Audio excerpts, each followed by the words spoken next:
The search for Michael Vaughn continues. Michael went missing from his neighborhood in Fruitland in July of 2021. He was just 5 years old at the time. Law enforcement has spent the last year and a half investigating. But the Fruitland police chief says a credible tip led investigators to a home near Michael's neighborhood this weekend. Crews are back out in Fruitland today searching for Michael Vaughn. Police believe his remains are in the backyard of a Fruitland home, and today is the sixth day crews are excavating the yard. Crews could be at the house on Red Wing Street for another week. This house is just 4 minutes from the Vaughn's home. As you know, from the time Michael went missing, this has been an all-hands-on-deck investigation, and it remains very active and an ongoing investigation. You can't take one of our most precious citizens from us and ever expect us to stop. During the course of this investigation to date, we received credible information that the remains of Michael Vaughn could be found in the backyard at 1102 Red Wing Street in Fruitland. As a result, the Fruitland Police Department obtained a search warrant for the residence along with the front and backyards. That search warrant was served on November 11th. It was a Friday. We served that late in the evening. Upon entry, officers encountered Stacey Wondra, one of the known occupants of the home, and Sarah was subsequently arrested based on probable cause that she had knowledge of Michael's death and failed to report that death to law enforcement. The following day, the Fruitland Police Department, joined by the Idaho State Police, the Idaho Mountain Search and Rescue, the Fruitland Fire Department, and the Fruitland Public Works Department, began a very methodical excavation of the backyard of the Wondras' home. During that excavation process, the Idaho Mountain Search and Rescue, Mountain States detection dogs deployed multiple certified human remains detection dogs on the property, all of them alerting to the presence of human remains. Ground penetrating radar was also used and deployed, detecting anomalies in the backyard. We completed the excavation of the entire backyard and removed over 250 yards of dirt. Prior to backfilling the yard, the dirt was meticulously sifted for any potential human remains. We did not find Michael's remains. Although the remains of Michael Vaughn were not recovered, we strongly believe, based on evidence, that Michael was abducted and is deceased, and that his remains were buried and later moved from the property. As of today, the whereabouts of his remains are unknown. However, the investigation is active, fluid, and ongoing. Once the excavation was complete, we conducted a thorough search of the Wondras' residence. The search was productive, and additional investigative evidence was recovered and is currently being processed. Evidence suggests that the following individuals who are currently in custody are involved in the abduction of Michael Vaughn. Stacey Wondra, 35 years old. Sarah lives at 1102 Red Wing Street in Fruitland and was living there at the time of Michael's disappearance. We believe that Sarah has firsthand knowledge and is involved in Michael's abduction. Stacey Wondra is currently being held at the Payette County Jail for failing to report a death to law enforcement. And Stacey Wondra, 30 years old, a male. Stacey was also living at 1102 Red Wing Street in Fruitland and was living there at the time of Michael's disappearance. We believe that Stacey has firsthand knowledge and is involved in the abduction of Michael Vaughn. Brandon Shirtliff, 30 years old, of Kuna, Idaho. Brandon was living with Sarah and Stacey Wondra at 1102 Red Wing Street at the time of Michael's disappearance, and we believe Brandon has firsthand knowledge of Michael's abduction. Adrian Lucian, 32-year-old male out of Toledo, Ohio. Adrian was staying with Sarah and Stacey Wondra at 1102 Red Wing Street at the time of Michael's disappearance, and we believe that Adrian has firsthand knowledge of Michael's abduction. The search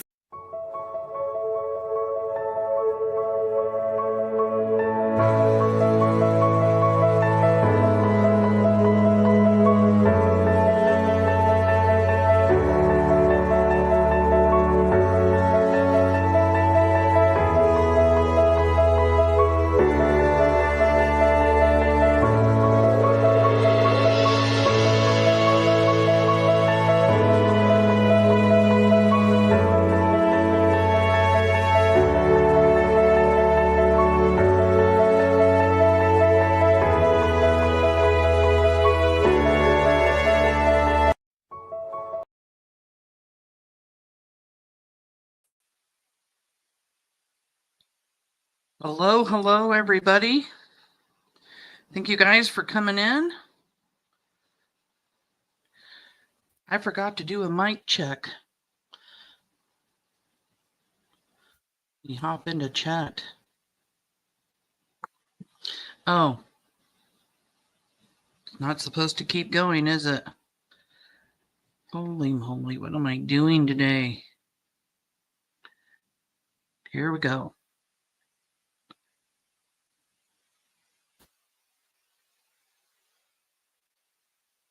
Well, 3 times, 4 times that went around. Sorry, guys. I had my loop on. How's everybody doing? It's Friday. Hello. I am excited that the weekend is here. It is Friday, March 21st, 2025. Thank you guys for all coming in. Let's check out and see who's here. Leo, spring break for you guys? Nice. Oh, that must be fun. Sarah, suspicious. Thank you for coming in. Thanks all my mods for coming in. Angel Girl, good to see you. Hair curlers and crime. Thank you so much. Blue Heron, thank you for coming in. Ivy's mom. Ashley, I see you. Thank you for coming in. And baby kisses. Aren't baby kisses the most best kisses ever? Even if there's lots of drool and slobber and all that, like baby kisses are the best. Just saying. Slim, good to see you. Renee, hello. Hello, hello. We've got Hollywood in the house. Nice to see you.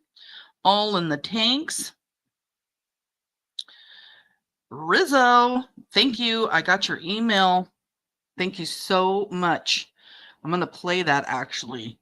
I appreciate you for sending me that video. Oh my goodness, Sassy. Thank you for coming in. Patchwork pudding.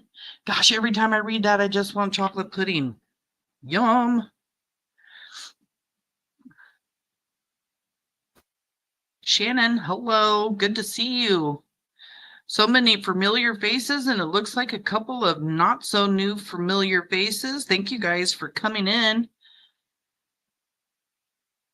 Super, super excited for another live this week. We have been covering some ground, I just have to say.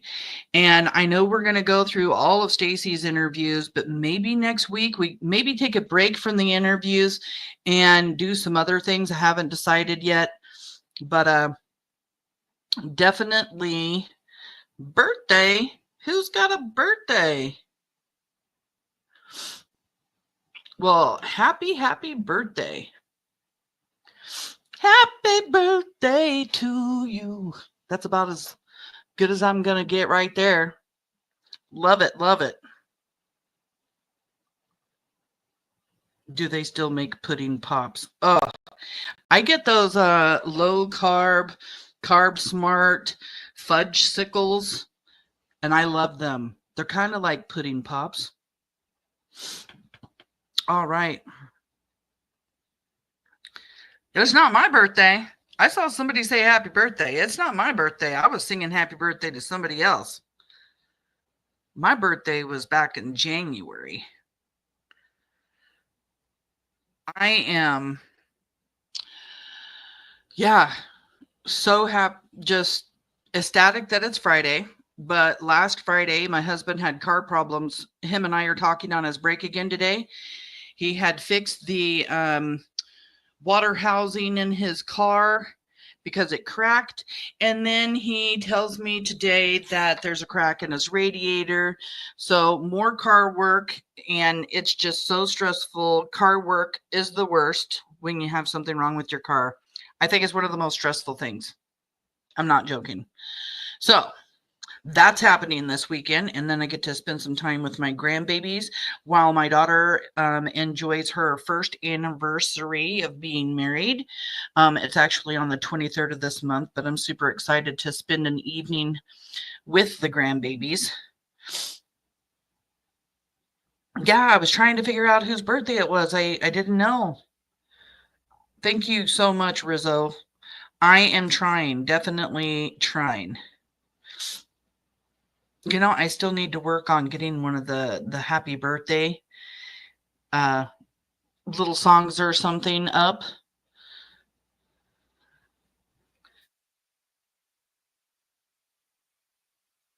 My daddy used to sprinkle pepper in his radiator to plug the hole. Oh, goodness. I've never heard about that trick. They do have those leaky things that you can pour in there, but my husband said something about pulling out the radiator and seeing, since it is a plastic radiator, and seeing if epoxy could fix the crack. Otherwise, good to see you, Jemima. Thank you for coming in. Yeah, I don't know if epoxy is going to work or not, but we will see. He'll figure it out, and if he does, it is going to save us like $300 because the radiator for that is not going to be cheap.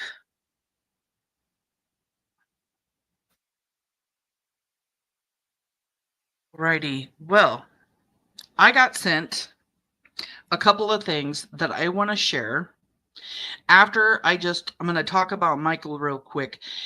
You know, I hear something almost every single time that I hear JD Huff talk in the intro coming in. Cadaver dogs hit on the presence of human remains. So not only did cadaver dogs hit in the backyard, cadaver dogs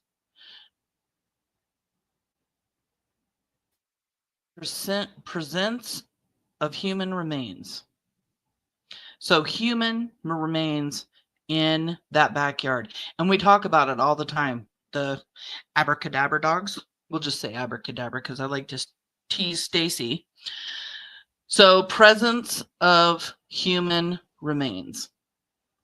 And then based on evidence, Michael was abducted, is deceased, and was buried in the Wandra's yard and later moved. Based off evidence. That's what JD Huff says.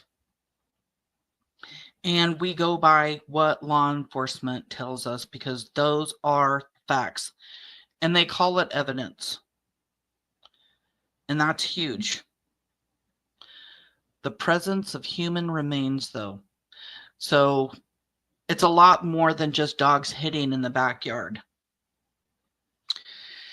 And let's talk about Michael. It's Julia's birthday. Okay, now I know whose birthday it is. Happy birthday, Julia. Thank you for coming in. We appreciate you so much for being here. Happy birthday to you. Happy birthday. So, let's talk about Michael.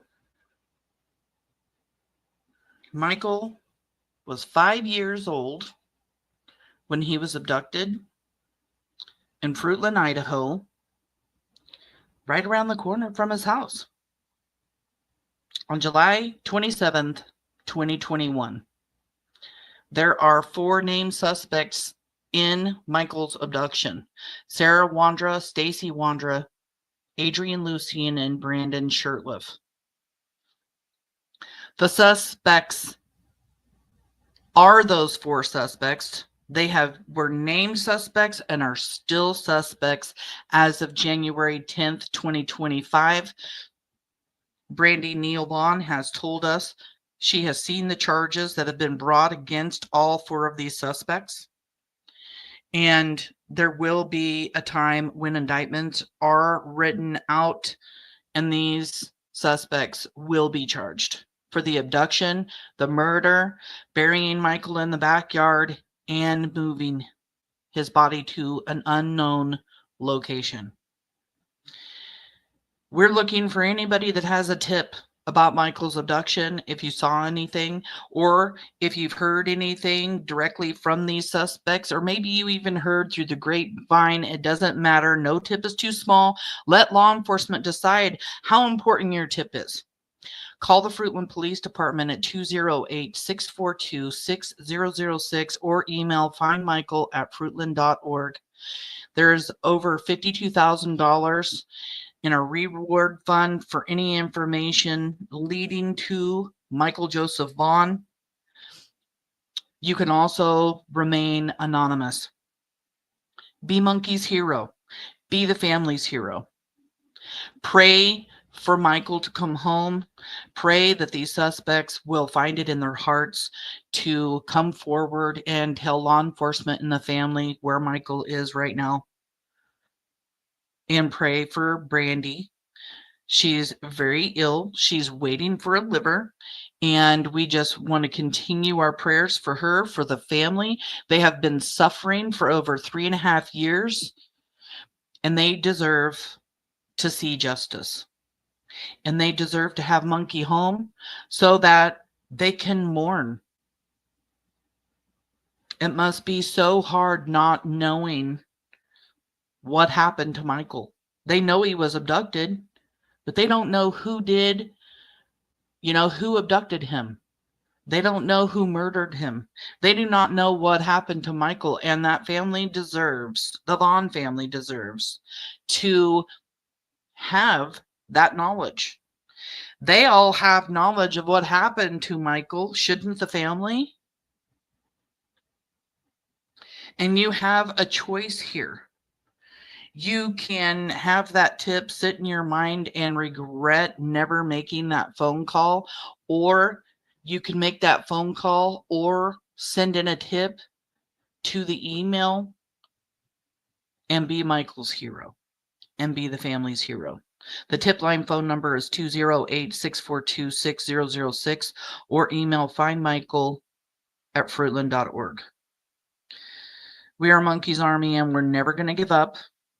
That's just not going to happen. We're never going to stop asking questions. We're never going to stop praying.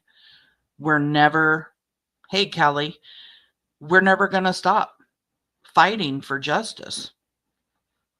And it doesn't matter how long it takes. Sarah Suspicious just added the family meal train. You can get on this meal train, and if you live in the area, you can make a meal for the Vaughn family, pick a day and drop it off. You can buy like a regular Visa card so they can go grocery shopping for themselves, or maybe even pay some bills. You can also purchase restaurant gift cards so that they could use that to order themselves food through DoorDash. I'm not sure if Tyler has to take off work or not, but he might when Brandy gets her surgery. And yeah, anything helps the family. There is also a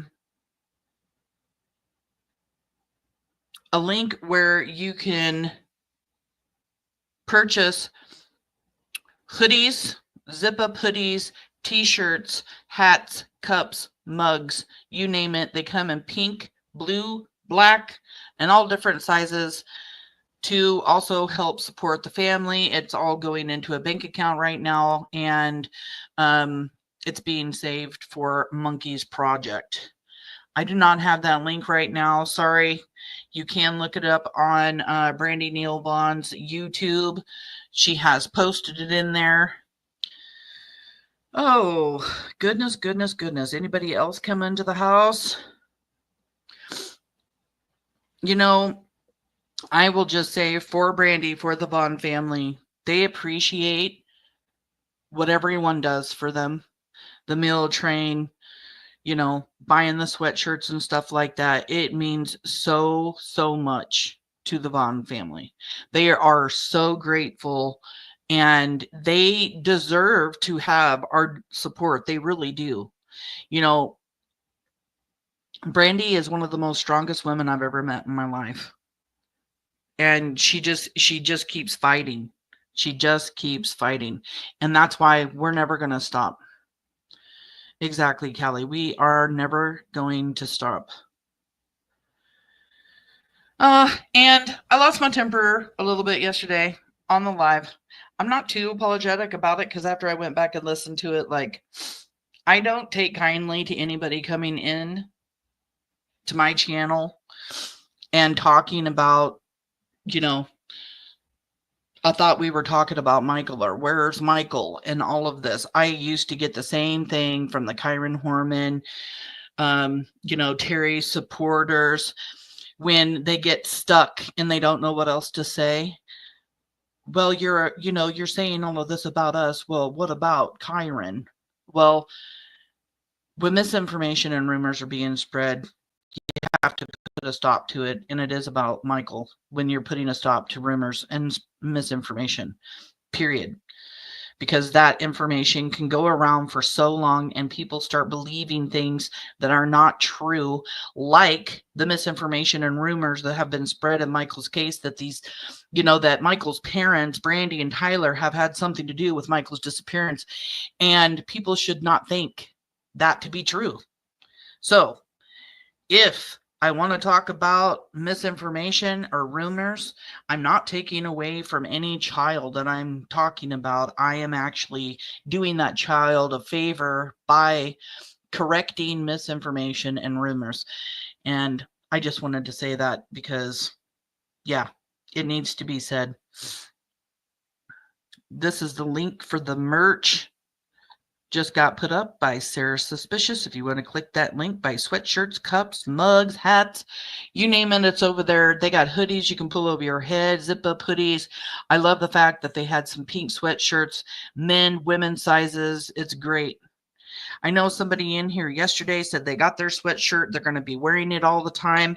It really also is a good way to bring awareness to Michael when you're wearing his sweatshirt with his face on it too.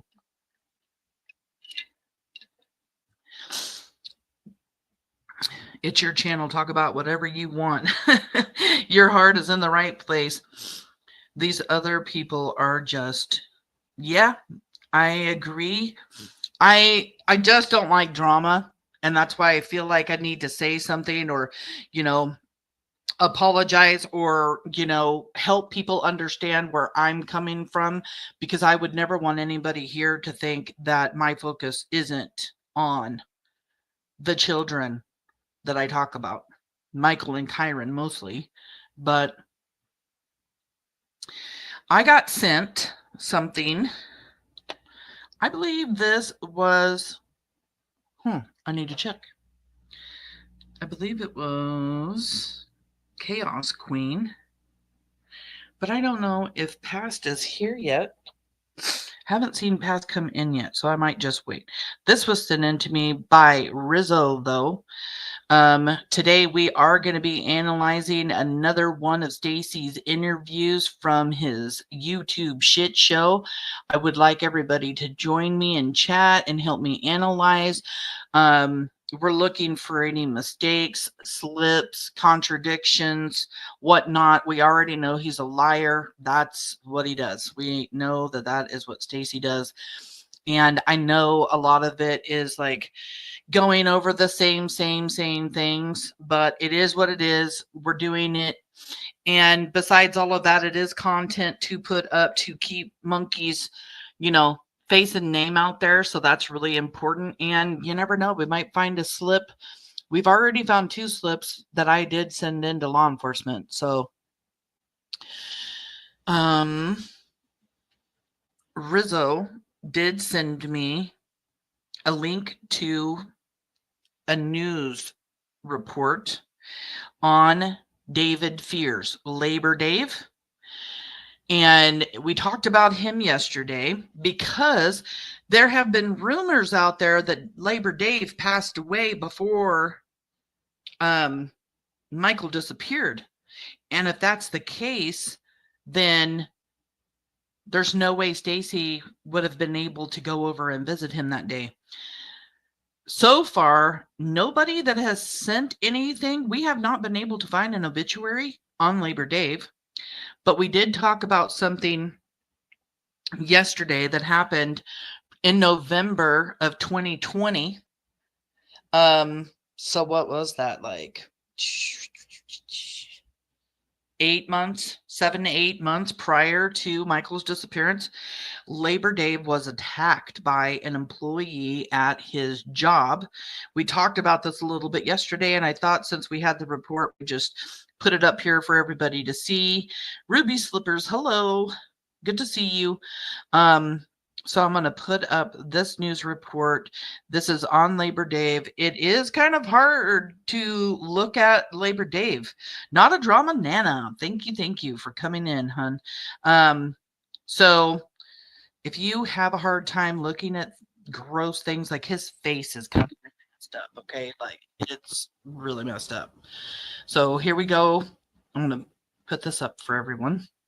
Business owner is trying to heal and recoup his losses after he says he was viciously beaten by a former employee.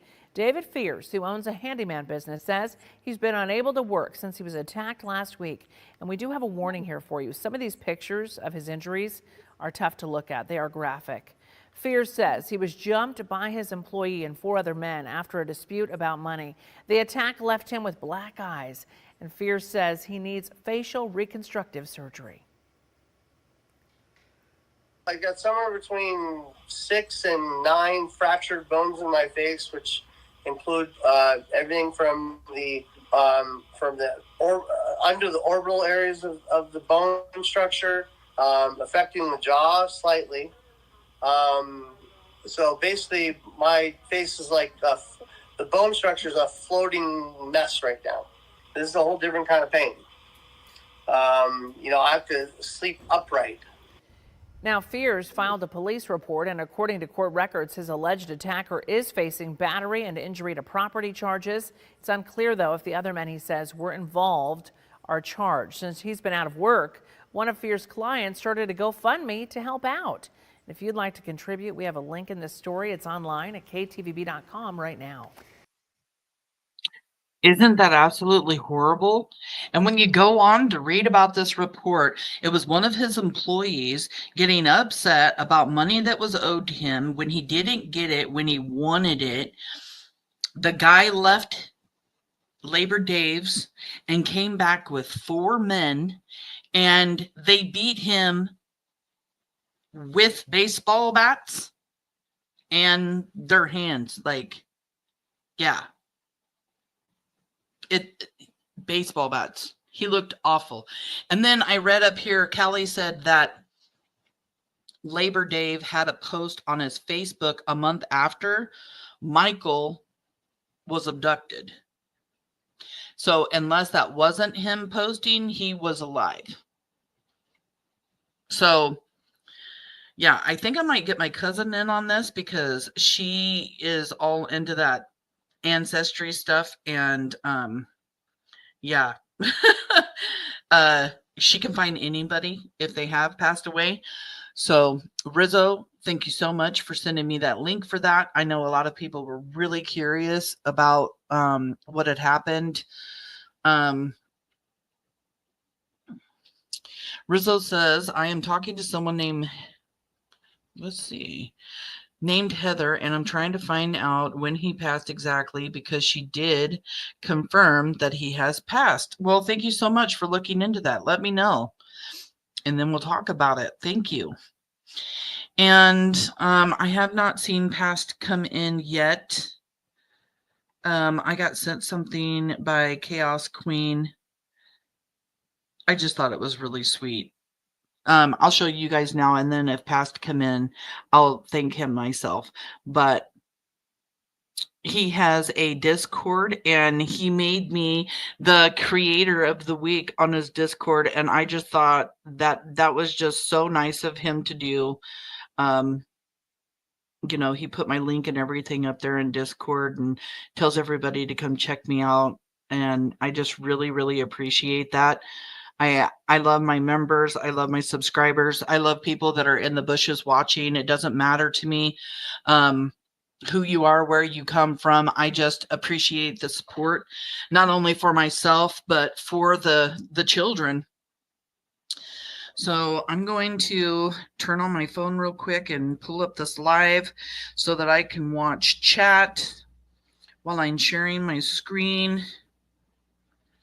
Okay,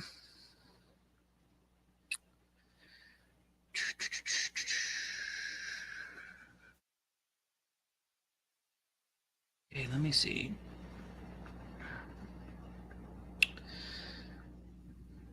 All right. So this is going to probably be a two-parter because I believe it's almost 2.5 hours long.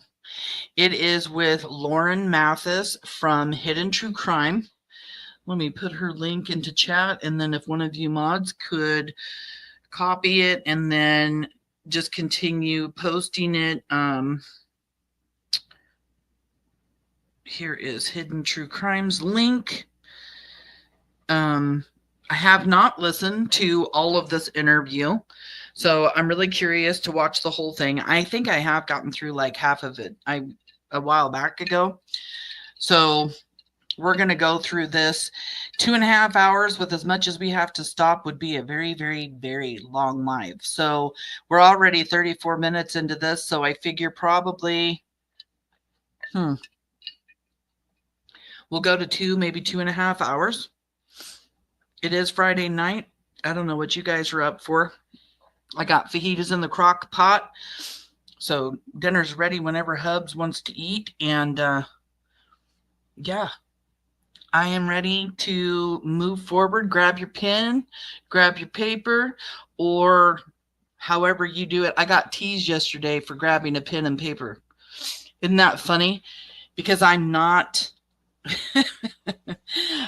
I don't type everything out on my phone. I don't put everything in my phone, notes in my phone. I really do use pen and paper for everything I do. I probably have 25 full binders of notes from the children's cases that I have worked on. I don't know why, but if I write it down, I remember it. I never forget it after that. And if I, by chance, might forget something, I know exactly where it is in my notebook, believe it or not.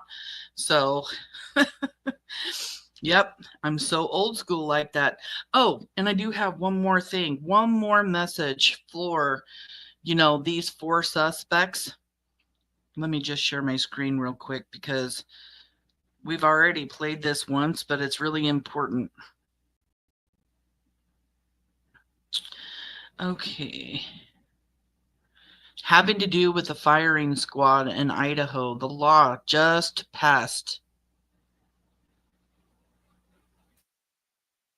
So a message for the 4 suspects.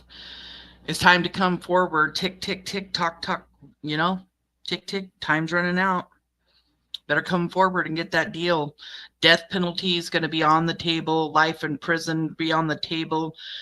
You're going to spend the rest of your life in prison, or the firing squad might get you.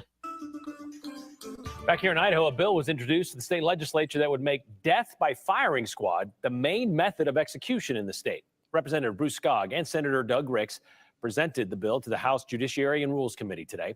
Skog says the firing squad is a much less problematic way to execute someone than lethal injection, and it would have less economic impact on the state. This bill is not about whether death penalty is good or bad, but it's already been determined that is how we carry out justice in some cases. The juries have already decided, or the judges, that this is appropriate on a death penalty case for some people. And so our job is to make sure it's carried out in the most efficient manner under the bounds of our Constitution requirements.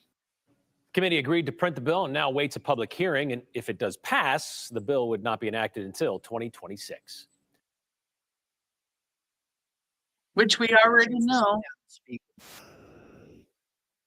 Which we already know that when their indictments go out and they are arrested, they'll still be in prison in 2026. So if they get the death penalty, They're looking at a firing squad in Idaho. Hello, Yaya. Thank you for coming in. No worries, Sarah.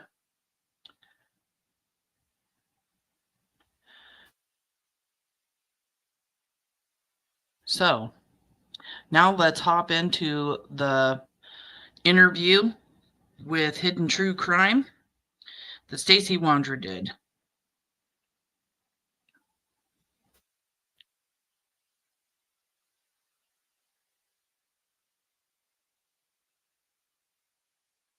Right. So I fast forwarded it to where Stacey came in. He was there the entire time. A lot of it was just a lot of promotion going on for Lauren and her channel, going over some things.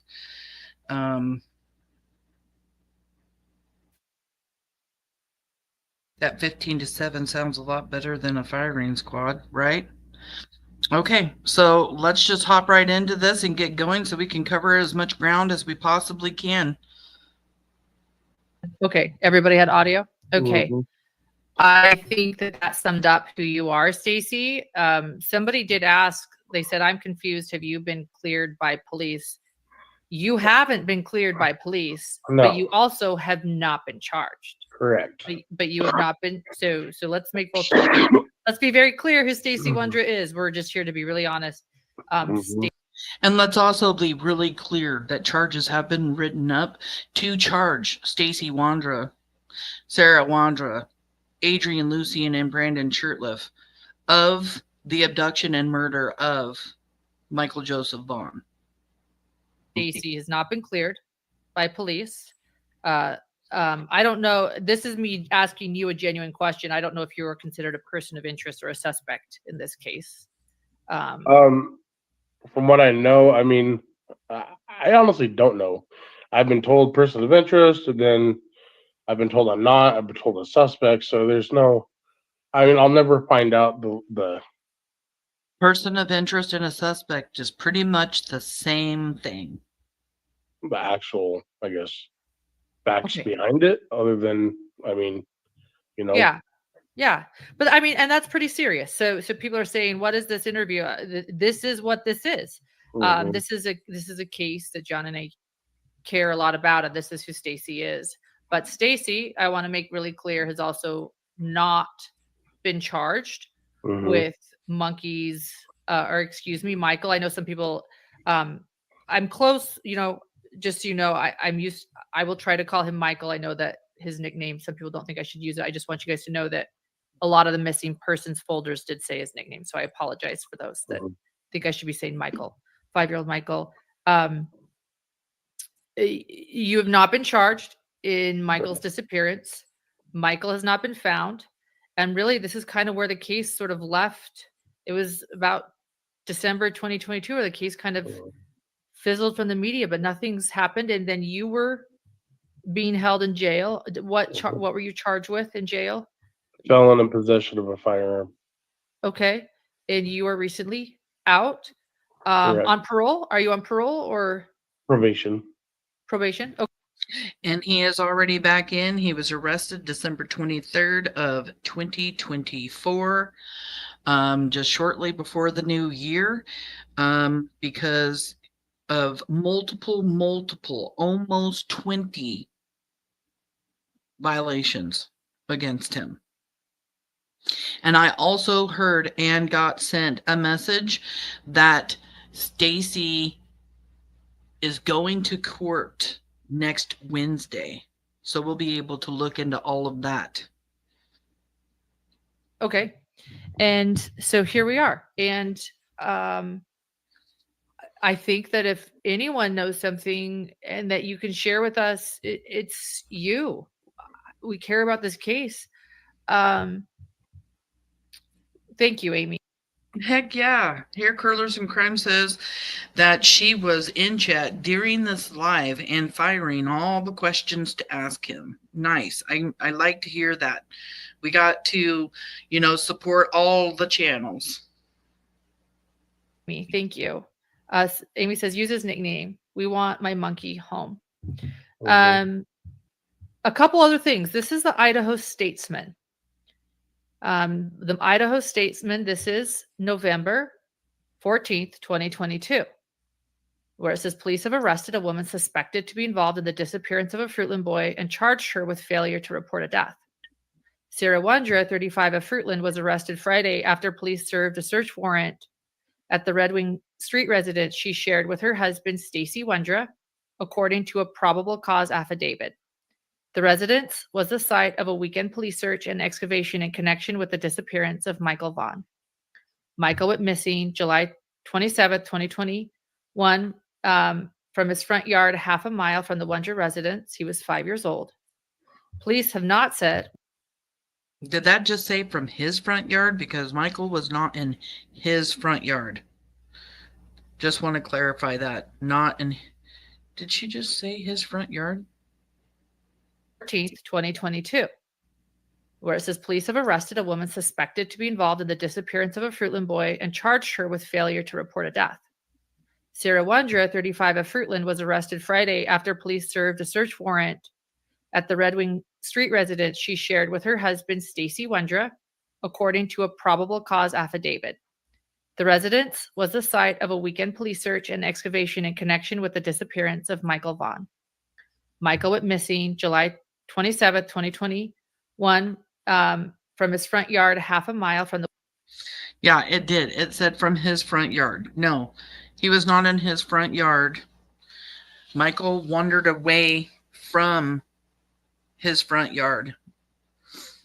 He went up and down 9th Street and came around the corner on Arizona and 8th. And from what I understand, dogs hit in an area there off of 8th and Arizona and lost scent, meaning he may have been abducted from that spot, that location. The Wondra residence. He was 5 years old. Police have not said what evidence they're looking for, but they did bring cadaver dogs to search the yard. By Monday afternoon, officials had not said whether they found evidence. Sarah was arraigned Monday afternoon. Sarah's now been released, and Sarah's now been released. No. Right? No? No. She's the charges were dropped. She's in prison. Okay, she's in prison, but those charges for failure to report a death were Unrelated. dropped? Correct. Okay. And then this is important.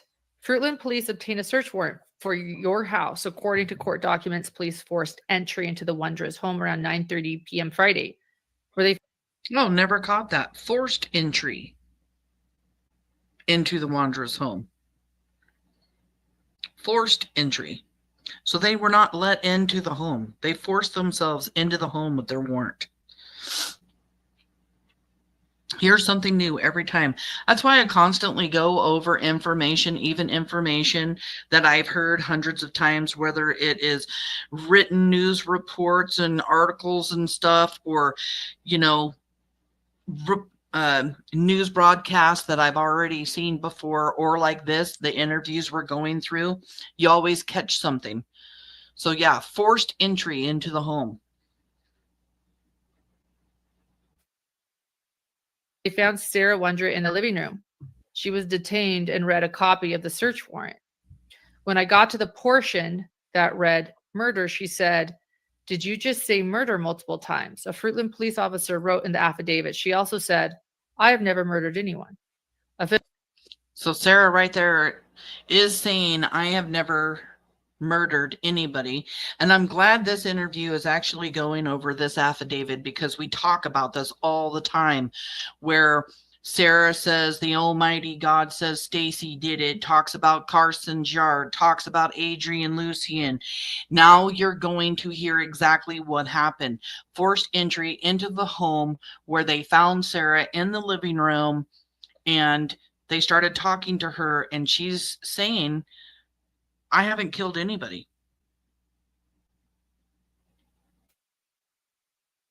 Search warrant for your house. According to court documents, police forced entry into the Wondra's home around 9:30 p.m. Friday, where they found Sarah Wondra in the living room. She was detained and read a copy of the search warrant. When I got to the portion that read murder, she said, "Did you just say murder multiple times?" A Fruitland police officer wrote in the affidavit. She also said, "I have never murdered anyone." Officials said Sarah Wondra maintained that she definitely did not kill that boy, end quote, and said, in quotes, "The Most High God already told me who did it," end quote. I did not kill that boy. So she right away is saying she has knowledge, right? She has knowledge of Michael Vaughn, even though she's saying that boy, we know who she's talking about. But yeah, she has knowledge right then. I've never murdered anybody. I didn't do this. That boy. She speaks of having knowledge right then and there. She reportedly told police, in quote, "Oh, wow, the Most High God just told me that Stacey was the one who killed him and buried him in the yard." First, she says the High God told her Stacey did it. Stacey killed. Of, end quote, the neighbor's house. When asked later to show police where the boy was buried, according to the affidavit, she told police of a spot near the entry of her residence and said Stacey had buried him in the backyard by the shed, end quote. I'm sorry, everyone, for reading this. So she's saying something about him being buried near the door. And I don't know if you guys have been watching Stacey's face while she's reading this, but his face is zero emotion going on right there. This is heavy. Police said by that point they began digging a portion of the Wondra's yard based on the information. And this is in quotes, Stacey. This is important. I want to ask you about this. From Stacey. So police said by that point they had begun hand digging a portion of the Wondra's yard based on information, in quotes, received from Stacey, end quote, who had not been arrested or charged by Monday afternoon, and you still, to this day, I will add, not been charged. It wasn't clear when or why police had spoken to Stacey Wondra. Stacey Wondra was arrested and told police, Sarah Wondra was arrested and told police, in quotes, "God just told me that Stacey was the one who did it," end quote. Adding that she knew where the body was because, in quotes, "that is what Stacey just told me," end quote. She then corrected herself and said, "Well, that's what God told her." She allegedly reiterated to police that she had nothing to do with Michael's disappearance, and that she said her husband buried Michael in the backyard by the shed, but that. Isn't this all crazy to hear again when you've heard the confession by him? Everything he says, she is saying Stacey did. He said Sarah buried him. She's saying Stacey buried him. And at one point, Stacey says, I don't even know why she says that he was buried over by the shed. Well, here you hear her mentioning the shed. And when he tells law enforcement where Michael was buried in the backyard, he sends them out the back door to the right and under a mound. Guess where the mound is? In between two trees. Guess where? To the left of the shed. So when he was saying, you know, I don't even know why she mentions the shed. Well, she mentions the shed because he's buried like to the left of the shed. He's deflecting away from the shed, and you can see his eyes right here. Like he's just showing no emotion whatsoever. Matter of fact, this look on his face is a look I've never seen before. He doesn't like hearing this affidavit being read, in my opinion. I mean, and like Yaya said, like, I don't even think she even knew why they were there, but she's already telling them, I didn't hurt that boy. But wasn't the one who actually harmed the boy. She said instead that man was identified only as Adrian. and that Yeah, saying that Adrian was the one who hurt the boy. And I just want to rewind just a little bit because I want everybody to really understand so far what's happened right here, okay? cadaver dogs to search the yard. By Monday afternoon, officials had not said whether they found evidence. Sarah was arraigned Monday afternoon. Sarah's now been released, and Sarah's now been released. That was way too far. Adding that she knew where the body was because, in quotes, that is what Stacey, and this is in quotes, Stacey, this is important. I want to ask you about this. From Stacey. So police said was the one who killed him and buried him in the yard of, end quote, the neighbor's search warrant. When I got to the portion that read murder, she said, "Did you just say murder multiple times?" A Fruitland police officer wrote in the affidavit. She also said, "I have never murdered anyone." Officials said Stacey Wondra maintained that she definitely did not kill that boy, end quote, and said, in quotes, "The Most High God already told me who did it," end quote. She reportedly told police, in quote, "Oh, wow, the Most High God just told me that Stacey was the one who killed him and buried him in the yard of," end quote, the neighbor's house. Watch Stacey's face, you guys. When asked later to show police where the boy was buried, according to the affidavit, she told police of a spot near the entry of her residence and said Stacey had buried him in the back. Every time she says that Sarah says Stacey did it, or Stacey buried him, or Stacey killed him, he takes these long pauses, these long blinks, and closes his eyes every time his name's mentioned. It's weird. Backyard by the shed, end quote. I'm sorry, everyone, for reading this. This is heavy. Police said by that point they began digging a portion of the Wondra's yard based on the information. And this is in quotes, Stacey. This is important. I want to ask you about this. From Stacey. So police said by that point they had begun hand digging a portion of the Wondra's yard based on information, in quotes, received from Stacey, end quote, who had not been arrested or charged by Monday afternoon, and you still, to this day, I will add, not been charged. It wasn't clear when or why police had spoken to Stacey Wondra. Stacey Wondra was arrested and told police, Sarah Wondra was arrested and told police, in quotes, "God just told me that Stacey was the one who did it," end quote. Adding that she knew where the body was because, in quotes, "that is what Stacey just told me," end quote. She then corrected herself and said, "Well, that's what God told her." She allegedly reiterated to police that she had nothing to do with Michael's disappearance. And then she said her husband buried Michael in the backyard by the shed, but wasn't the one who actually harmed the boy. And Sarah's saying she didn't have anything to do with his disappearance. She disconnects herself from Michael's abduction right there. She said instead that man was identified only as Adrian and that he had been the one to do it. And he was scared to tell anyone. That's a lot. That's a lot. So we're going to go over your timeline. And my husband brought this up with you, and I think I want to start here. And I'm sorry, like we're kind of delving in. I feel like you know us now. We just want to listen and hear. But what were you telling police? Police said that they were digging in your yard because you told them where to dig for this little boy. Is that right? Help us. Yeah, in that affidavit, they say Stacey told them Michael was buried in the backyard.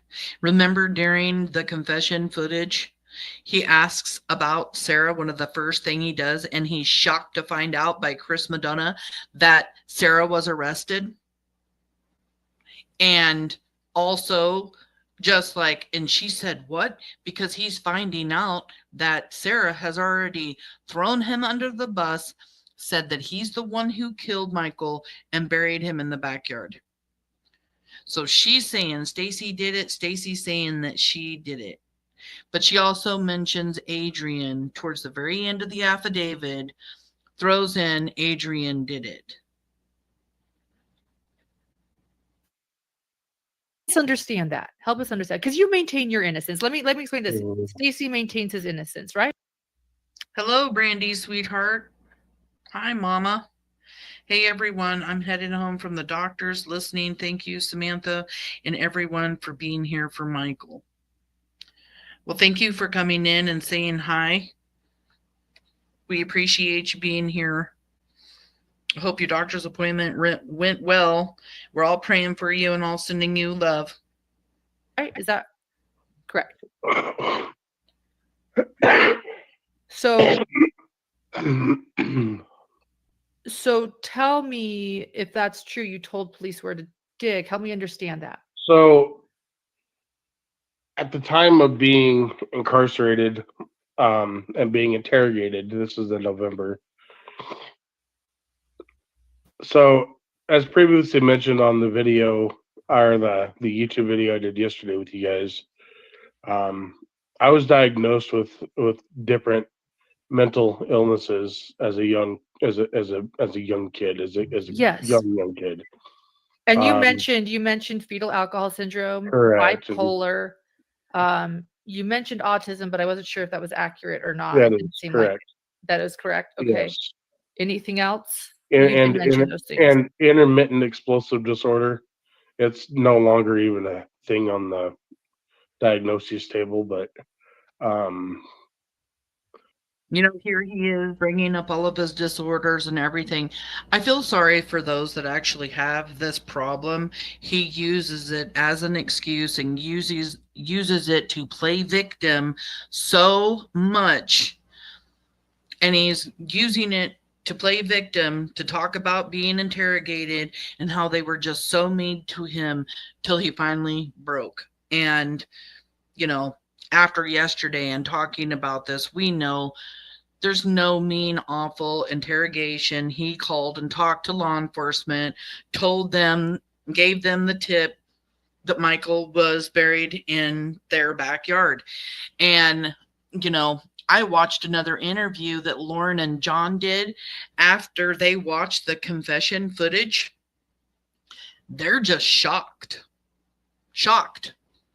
Because they just wasted so much of their time, you know, interviewing Stacey Wondra and everything. And yeah, they're just absolutely shocked that, you know, he came out and that the footage came out and they heard him tell law enforcement where Michael was buried, who did it, what he was in, the whole 9 yards, right? Yeah, they were just shocked. so Okay. when somebody, and this is just like something that it's been my whole life, so I'm telling this based off of life events and what I've dealt with. But when somebody with fetal alcohol syndrome is put in, And I also just want to point out too, I know people that have fetal alcohol syndrome. I know a child and who is now a man. I've known him his whole life who had Asperger's. I have a granddaughter. She's still very young, and she has some, you know, sensory issues and stuff. Just because you have these things doesn't mean you don't know right from wrong. You know right from wrong. And it's disgusting that he wants to constantly use all of this stuff. And like somebody said, like, I'd like to see on paper that he actually has all of this stuff, right? Like, where does it say you have all these things? into a high pressure situation, their instant reaction is to give something to get them off their back. Okay. And at that point in time, I had been being interrogated. I mean, it probably the third or fourth day of being interrogated, 4+ hours a day, and each and every day they, always told me, "Oh, we know you know something. We know you have information. We know you're a part of it." He's blah, blah, blah, fumbling over everything he's saying right here, making up excuses because he knows he's making up excuses. And each and every day, I was like, I have no idea what you're talking about. I wasn't even a part of this. I don't even know who this boy is. Didn't even know the family existed. I have nothing. And so the reason I had given them the fable of them being in the backyard was because I was under such an immense amount of pressure that it was just hard for it was just hard to really, I don't know how to word it.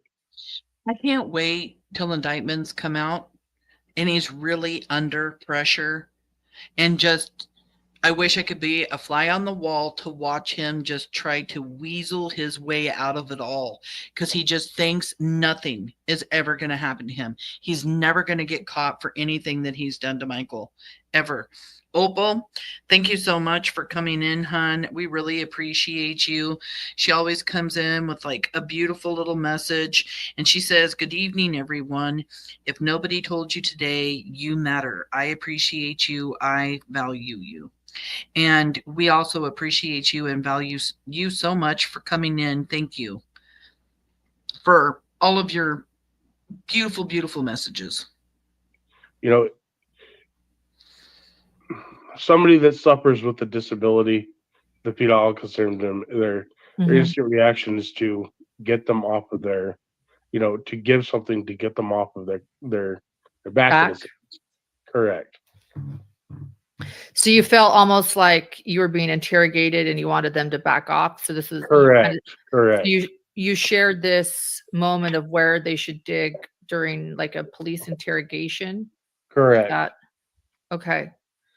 And thus, in order to get them off your back, you said this, but you didn't mean it, is what you're saying. Exactly. Okay. You said this, but you didn't mean it. And that's because he says it was a fable, but we all know that it's not. He tells his mom it was a fable. Then he tells Chris Madonna, "I told my mom that it was a fable because I had like this mental breakdown and I don't know why I did that. It's not a fable. It is true."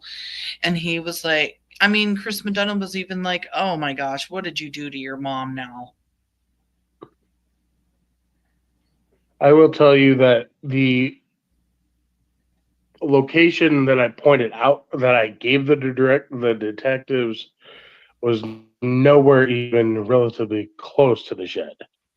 I told them that he was buried directly outside, like in the middle of the yard, directly across, right when you walk off the patio.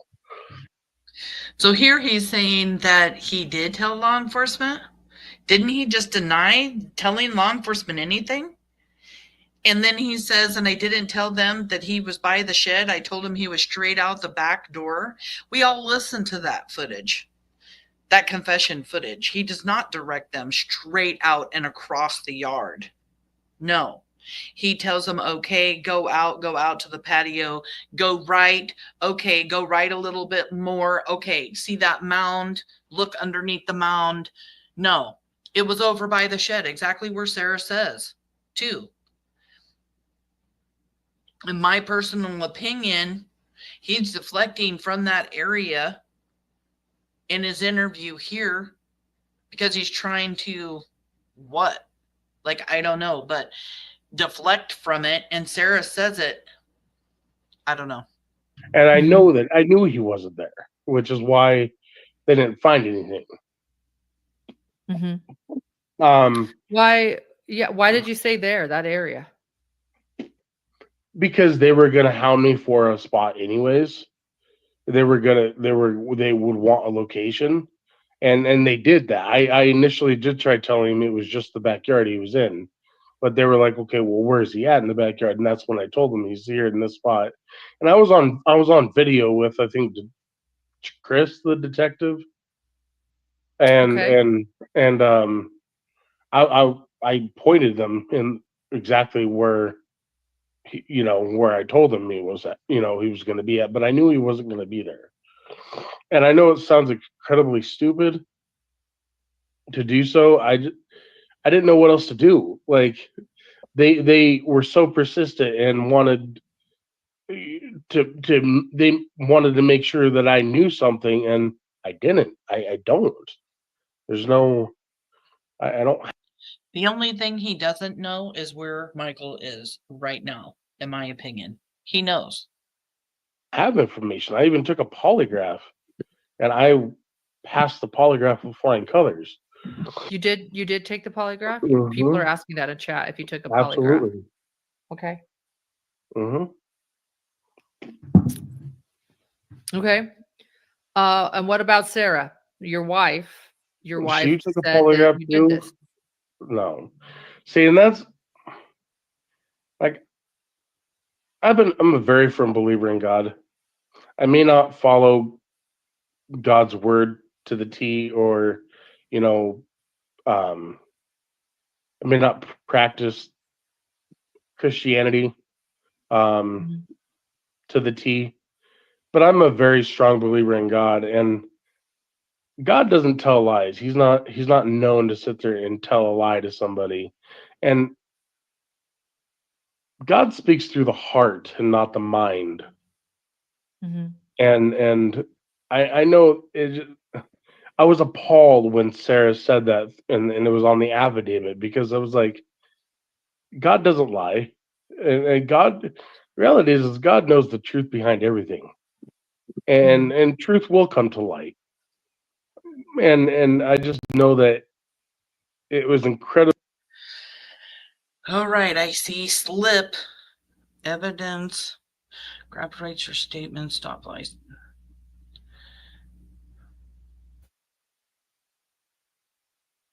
All right, where do we see a slip?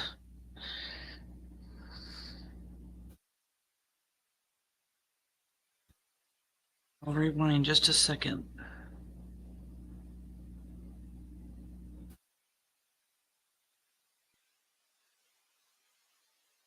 All right, let's hear. I didn't. I don't. There's no. I don't have information. I even took a polygraph, and I passed the polygraph with flying colors. You did take the polygraph? People are Mhm. asking that in chat if you took a polygraph. Absolutely. Okay. Mhm. Okay. And what about Sarah, your wife? Your wife She took a said that polygraph you did too. this. No. See, and that's like I'm a very firm believer in God. I may not follow God's word to the T, or you know, um, I may not practice Christianity um, Mhm. to the T, but I'm a very strong believer in God, and God doesn't tell lies. He's not known to sit there and tell a lie to somebody. And God speaks through the heart and not the mind. Mhm. And I know I was appalled when Sarah said that, and it was on the affidavit, because I was like, God doesn't lie. And God, reality is God knows the truth behind everything. And truth will come to light. And I just know that it was incredibly um just appalling in what Sarah was saying, because it made no sense. First it was, oh, I didn't do this. I don't know anything about it. I would never murder somebody. Then she said, the Most High God told me that Stacey did it. And then it went from that to going to having to do with Adrian. You know what I mean? There's just no, there's no consistency with any of her statements at all, and there won't. I just don't. Sarah's not. She's never been an honest person. She's been incredibly deceitful. She's not an upfront person. She He wants to discredit everything she says so bad. And I have mentioned this before on some other lives, that if you take everything that Stacey says about other people and replace those people with himself, I believe that there is a lot of truth. Like when he says that Sarah buried Michael in the backyard, replace Sarah with himself. He buried Michael in the backyard. And when you start to do that with a lot of what he says, it makes more sense. It really does make more sense to me. I mean, and that's just my opinion on it. I've done that with several things that he has said. And then when you think about it, you're just like, wow. And here he wants to convince everybody so bad not you that you cannot believe anything that Sarah says, although she was, I have to just say, like, she was going a little bit batshit crazy, and she does, mix up things like Michael being in the front of the house and over at Carson's, and that it was Stacey and that it was Adrian. But we know one thing: when they walked into the house, she said, I didn't have anything to do with that boy. And she knew exactly why they were there. She tries to cover she tries to cover herself to make herself look good. But I mean, there's a reason her and I are like, I'm getting a divorce with her, is because, number one, she was very abusive. She's abused me to the point of like me fearing for my life, and it's just been rough, so Yeah. How was she abusive? Can I ask? She's specifically, just to sum it up, I mean, she's punched me, she's kicked me, she's slapped me. She has held me down on the couch with a butcher knife to my throat. And we know Sarah's a violent person. She's in jail, prison right now for holding a pew-pew to a man's face. To Tanner's face. She has menacing charges over in Oregon. Those are pretty, those are threatening, is pretty much what the menacing is, threatening people of violence. So whether she did or didn't do any of these things to Stacey, I'm not sure of, but I'm sure that she is a violent person, and her record speaks for itself. She has, later on down the road, and after 2020, I don't remember what month, but there was a time where she held me. Exactly, Kelly. Then why didn't he follow through with divorcing her the first time he filed? Because he didn't want to. He cuts all communication off with her and pisses her off, right? Then he can't continue to talk to her. He can't continue to make sure, I'm just going to keep loving you, being the nice guy to you and everything, so that you don't flip on me. Is what I personally believe. He just wanted to keep her close, keep her comfortable, keep making her think that he was there for her, loving her, so that she didn't turn on him. At gunpoint with a 12-gauge shotgun with a slug loaded in the chamber, and directly held the gun against my chest. And I mean, it's a very scary situation. You're talking about something that will end your life for the rest of your life. And she's not mentally stable. There's a lot of, I'm sure a lot of people would agree with me. My family and my friends know that she's not, from everything that I've told them, they just, my family absolutely does not like her at all. They liked her at the start. She persuaded people to, she was this nice girl, and she portrayed herself to be somebody that she wasn't. Okay. How would you protect yourself when she would abuse you? I didn't. I took the abuse because I'm never one. You'll never find me ever hitting a woman.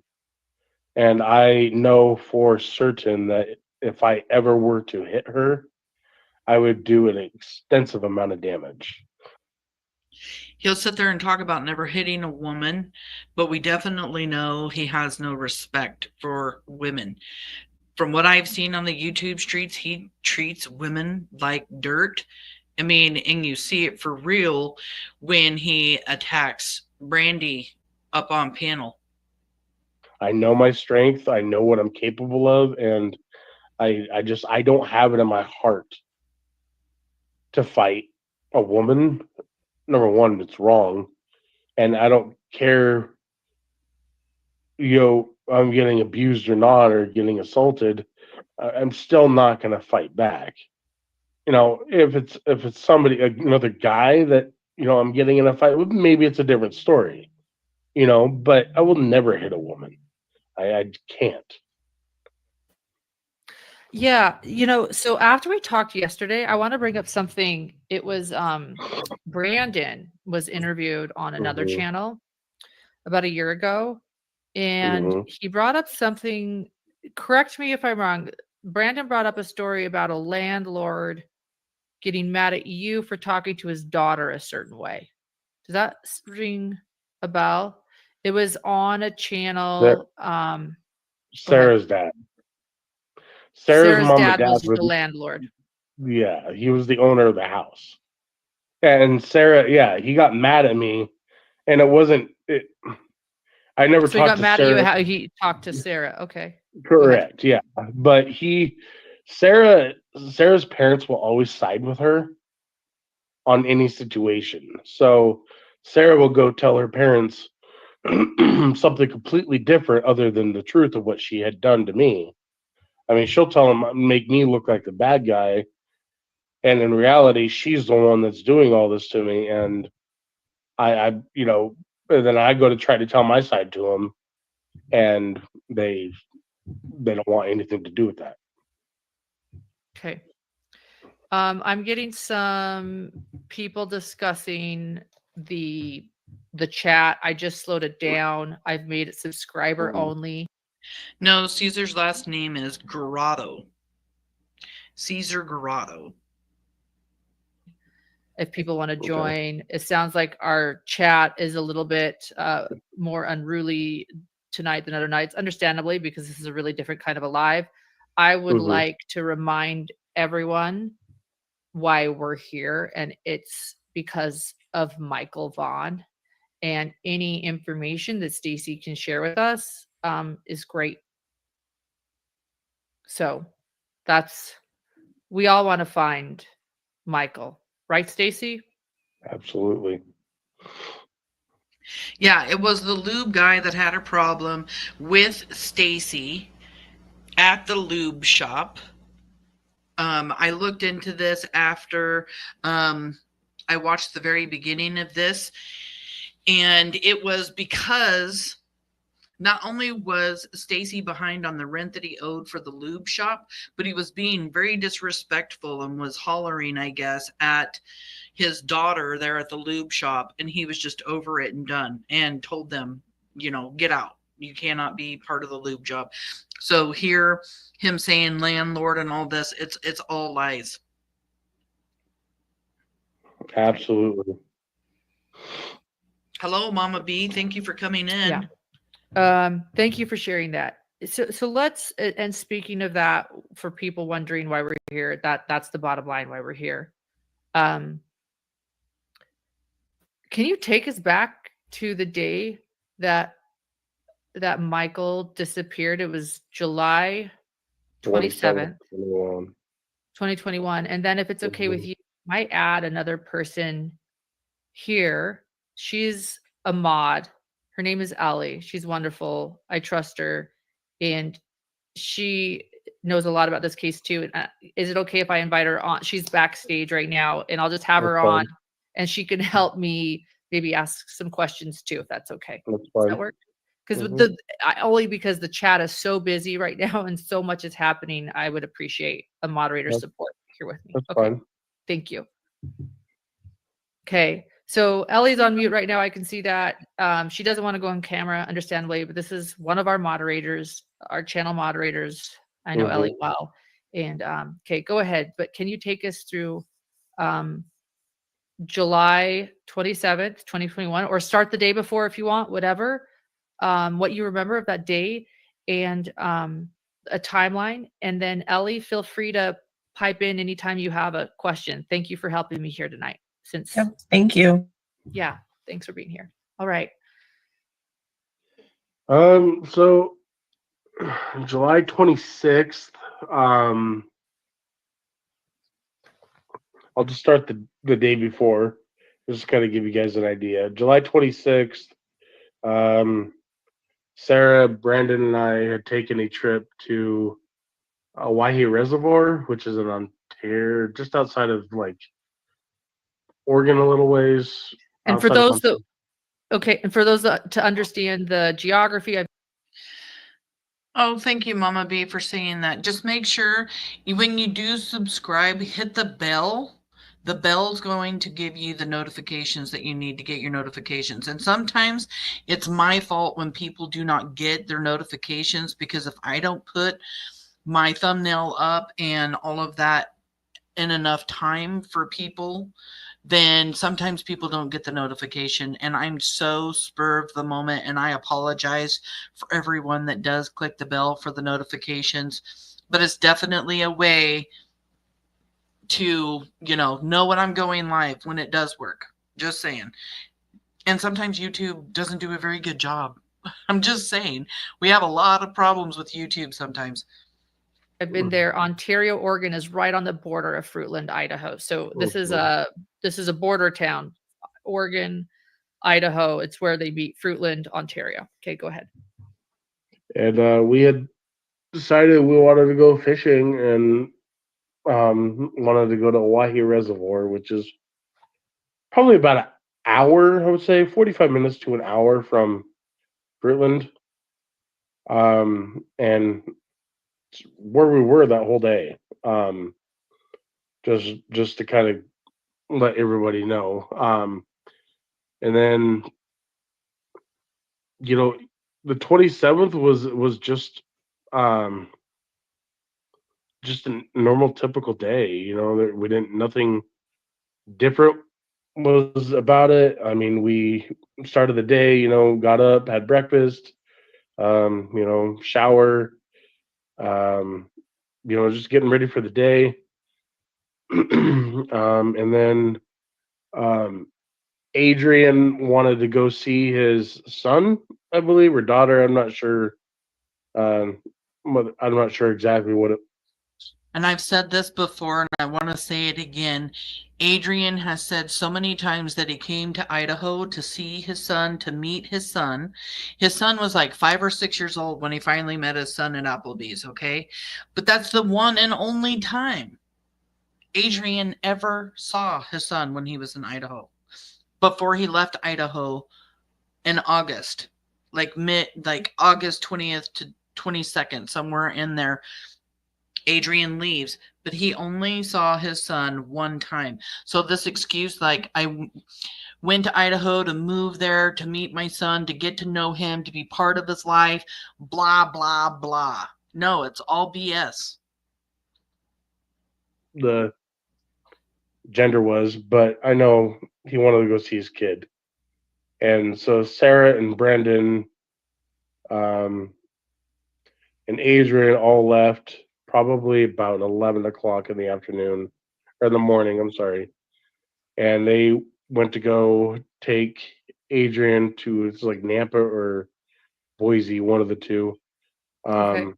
And they went and met, they went to like Applebee's and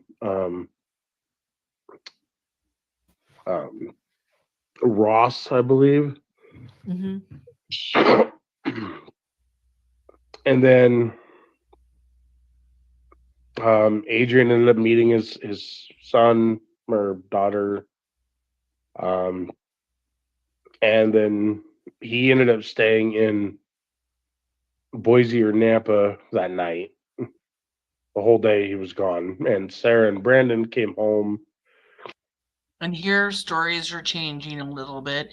He's saying that Adrian was gone all night. We've heard him say that. We've heard him say that Adrian came home with Sarah and Brandon. And here he's saying Sarah and Brandon came home and didn't have Adrian. And we've also heard him on my panel saying Adrian was there at the house that night. But it wasn't until after I asked him several times about Adrian did he actually say Adrian was at the house. And it was the first time we'd heard him talk about Adrian being at the house that night on July 27th, 2021, the day that Michael was abducted?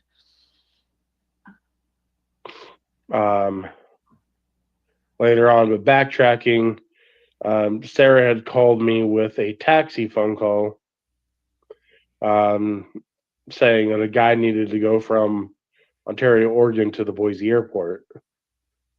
And so Sarah was not home at the time to do it. So I was like, okay, I'll do it. It was a $150 ride. So I was like, yeah, absolutely. So went and picked this guy up in Ontario and then drove him. I left about 1 o'clock in the afternoon. He can't leave at 1 o'clock if he's seen on CCTV camera at the splash pad at 1:30. It doesn't take 30 minutes to drive from his house to the splash pad. Maybe 3 minutes, 2 minutes tops. On the way out of the subdivision, I ended up having to stop at the pull-off spot at the splash pad because I had dropped my can of chew, and I wasn't able to reach it. Even trying to reach across the console, I was a pretty decently big guy, and it's not exactly easy for me to reach something. And my belly kind of gets in the way, and so ended up having to get out of the car and walked around, opened the door, grabbed my can of chew, walked back around the driver's side, and left. That was probably about 1:15, 1:30-ish. Again, my time frame's not verbatim. This is just all speculation. The timestamps I do have, I've already, I haven't sent them to you, but I do have. You said that I think you said you've seen them, of the timestamps of the night of towing the vehicle and stuff. Mm-hmm. So we'll get into that. But anyways, so I went and picked up this taxi customer and drove him to Boise, dropped him off at the airport. Now, mind you, keep in mind, Ontario to Boise is about 60 minutes, 61 minutes. Okay. He's shortening up his time a little bit there, yes, because yesterday we heard up on Eve's panel that it takes about an hour and 15 to an hour and 25 minutes, depending on traffic, to get from Ontario to Boise. No, that's keep in mind that's because Ontario, you have to backtrack a little bit to get there.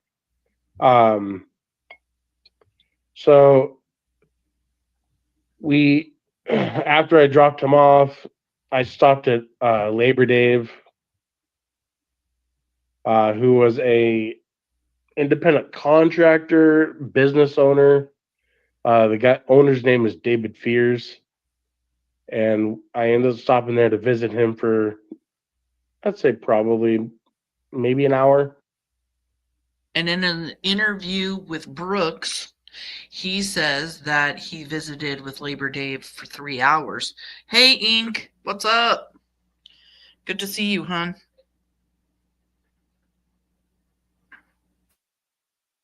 Amanda, welcome in. Thank you guys all for coming in. Juniper's Tarot and Astrology. Thank you for coming in. And then after I visited him, I got another taxi phone call on the way home from Sarah saying a guy needed to go somewhere in Ontario, and I was already on the way back, so I didn't think it was. Sorry about that, Stacey. That's okay. We'll get to that later. Don't worry about that. Don't worry about the comments. I'm going to stop pinning comments. You can just share. I was like, am I supposed to answer these at the same time? No, sorry. Just okay. You can focus on me and Ellie. So I have a couple questions. I want to kind of back up a little bit. So I had to step away for a second, so I apologize if you already shared this and I just missed it. But I saw on social media that you had posted the day before Mhm. that you had to go to the emergency room. Did you already share what that was about, or can you share what that was No, I about? haven't yet. So Okay. she actually went to the ER on the 25th, and I can send you timestamps if you want. But I have pictures of her in the emergency room on the 25th. I posted that the next day. I think it was like after midnight when that post. What is it with him all of a sudden? Like, I can sing you timestamps if you want. This all starts happening after he works with Eve on, you know, his phone and getting and collecting these timestamps from his phone. You know, and me and one of my admins from Facebook went over how you can go in your phone. So each one of your pictures has like a timestamp and a date. You know, you can get into your phone, you can change those times, days, and whatnot. And here he just wants to keep proving, oh, and I got a timestamp for that, I can send it to you. Is it because now he just feels comfortable sending these timestamps because they got in there and changed those timestamps, days, dates, whatever? I mean, I'm just curious because I heard so many people say, no, it can't be done. But then my admin turned around and did do it on her phone. Now, there's probably a way deeper into your phone. Maybe law enforcement can get that information, or like a phone company or something, to get the real dates, the real times. I don't know. I'm not sure how all of that works, but I just noticed that after he goes up and talks about all of that, now he's like, and I got timestamps.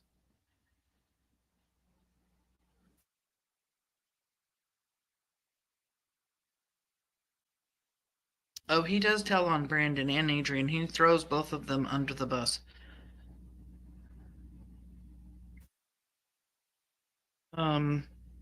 They weren't mentioned before, but he mentions them now. Why? Exactly. That's what I'm saying. It's just weird that he all of a sudden starts talking about these timestamps. Where does that come from?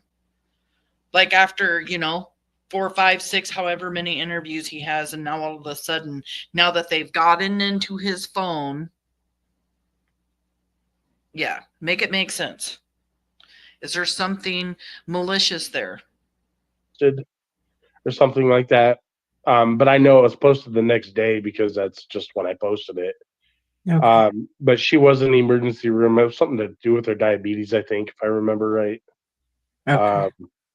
And her stomach was really hurting her. Sarah was in the hospital a lot. Her diabetes, she refused to really take care of herself with it.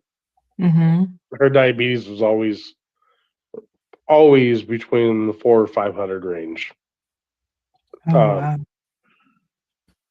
He's learning each live he does the lingo and how to run his narrative. Great point, Jen. He does.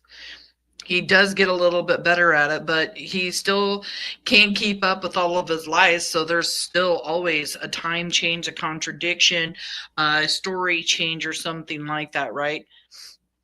And she just did not take care of it. And it's not that she didn't try, but she didn't try hard enough. Does that make sense? So the 25th, she was in the hospital, the night of the 25th. And then the 26th is when I posted that video. Okay. Or that post on Facebook. Okay. There was a post. Okay. Mm. And then, if it's okay, just while we're paused, I also want to go back to the landlord story from Brandon. Okay, so they're going to go back over the landlord when it's not talking about the landlord. They're talking about the lube shop. Baby Kisses says, until metadata was forced to be on my phone, I could change the dates. I showed a chief of police how simple it was on my Samsung. Yeah, my admin showed me a screen recording of her going in and doing it on her phone. It took like less than 30 seconds to get in there, get a picture, change a date, change the time, boom, blam, done, over. We both have Android phones, so I don't know how that would be for like an iPhone or whatever.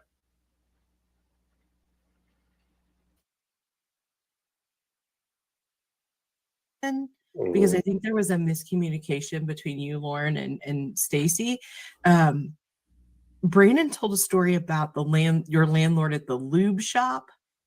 Like, did you own do you have like a lube, like a business? We like owned a mechanic or a oil change company in Ontario. Yes. Okay.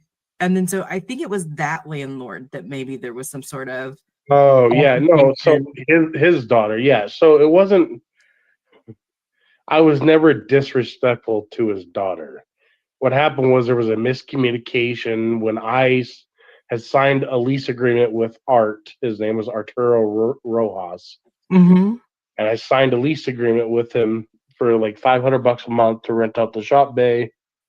And he told me I could use anything in the shop that I needed. You know, an air compressor, power washer, whatever it needed, you know, to spray up because it was concrete. You know, when you get fluids all over the ground, you don't just leave them there. You know, you want to spray them off and get them all cleaned.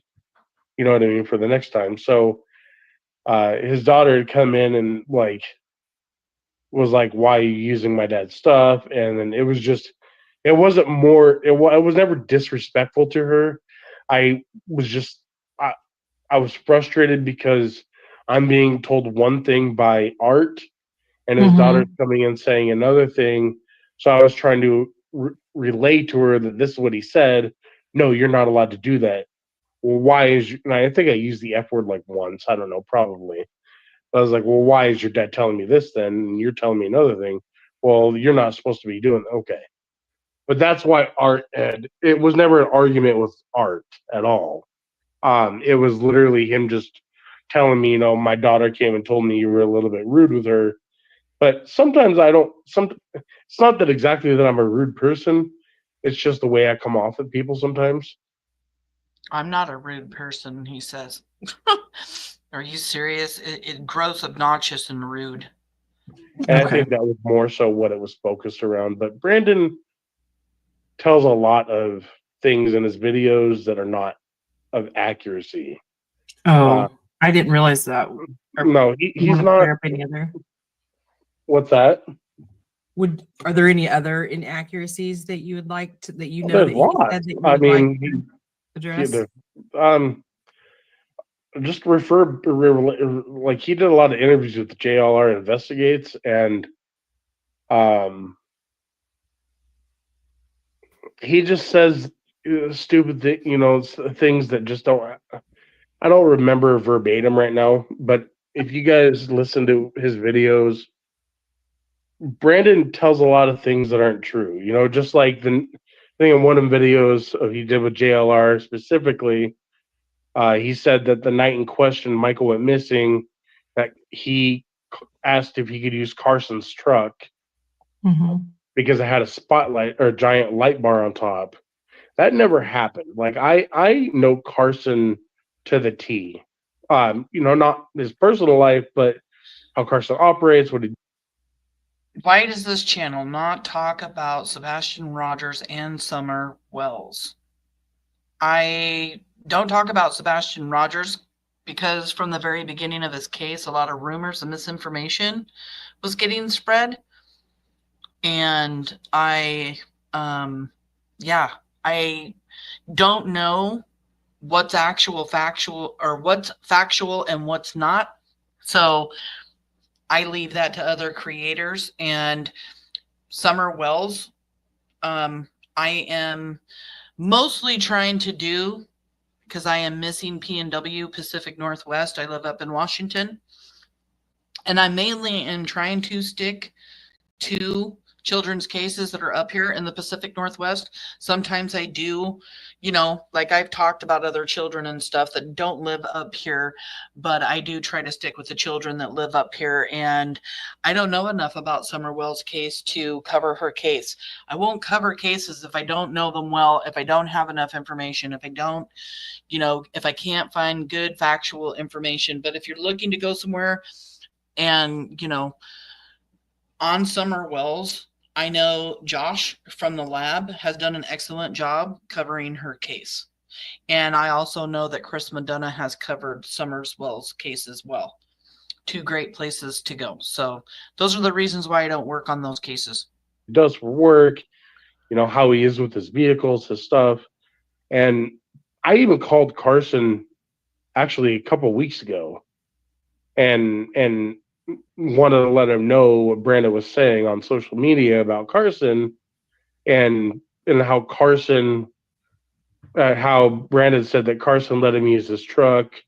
And I knew Carson was going to flip shit because Carson was not Carson never lets his vehicle be used by anybody. He doesn't even let his friends use his vehicles. So I stand up for Carson 100%, and just in that sense, because I'm the same way. I don't let people just randomly just use my vehicles. You know what I mean? Like your vehicles are like your baby. They're like your child. You know, so it just doesn't make any sense as to why you would want somebody else to use your vehicle to risk any potential opportunity of not having, you know, something happening to it and you ending up with no vehicle. Yeah. Well, I'll go ahead and ask one more question I had around Brandon. Since And I have heard Carson himself while on three-way with him and Brooks that he didn't loan out his vehicles. He never let anybody drive his vehicles. He talked about Stacey not even doing a good job when he worked on vehicles because Stacey was so large that he had a hard time coming up over the front of vehicles to, like, you know, work on them. For one, like his stomach would block him from being able to get down into the engine. He also said that Stacey's fingers were too big to get down inside, you know, to work on things. Hey, baby. Good to see you. And let's just keep chat about Stacey. I don't mind if you guys talk about other kids and stuff. I guess I shouldn't say that. I just trying to focus on what is going on with Stacey. so I kind of took us off track with that. No, you're good. Brandon also shared, it might have even been in the same interview, that you and Sarah had asked him.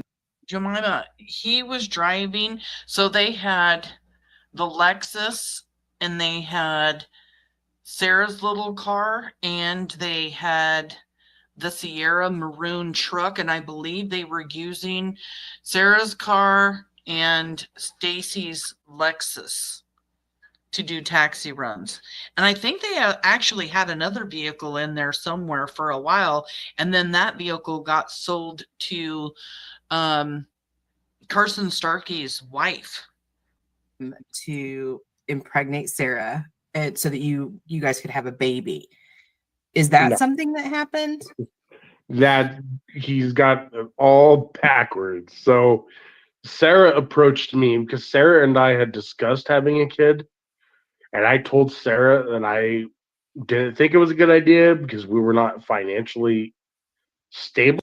He doesn't want a kid, but he's going to allow somebody to boink his wife to have a kid. It doesn't make sense. I'm just going to go through this. And she's going to do it regardless, like just like her cheating on me, so many different aspects and routes.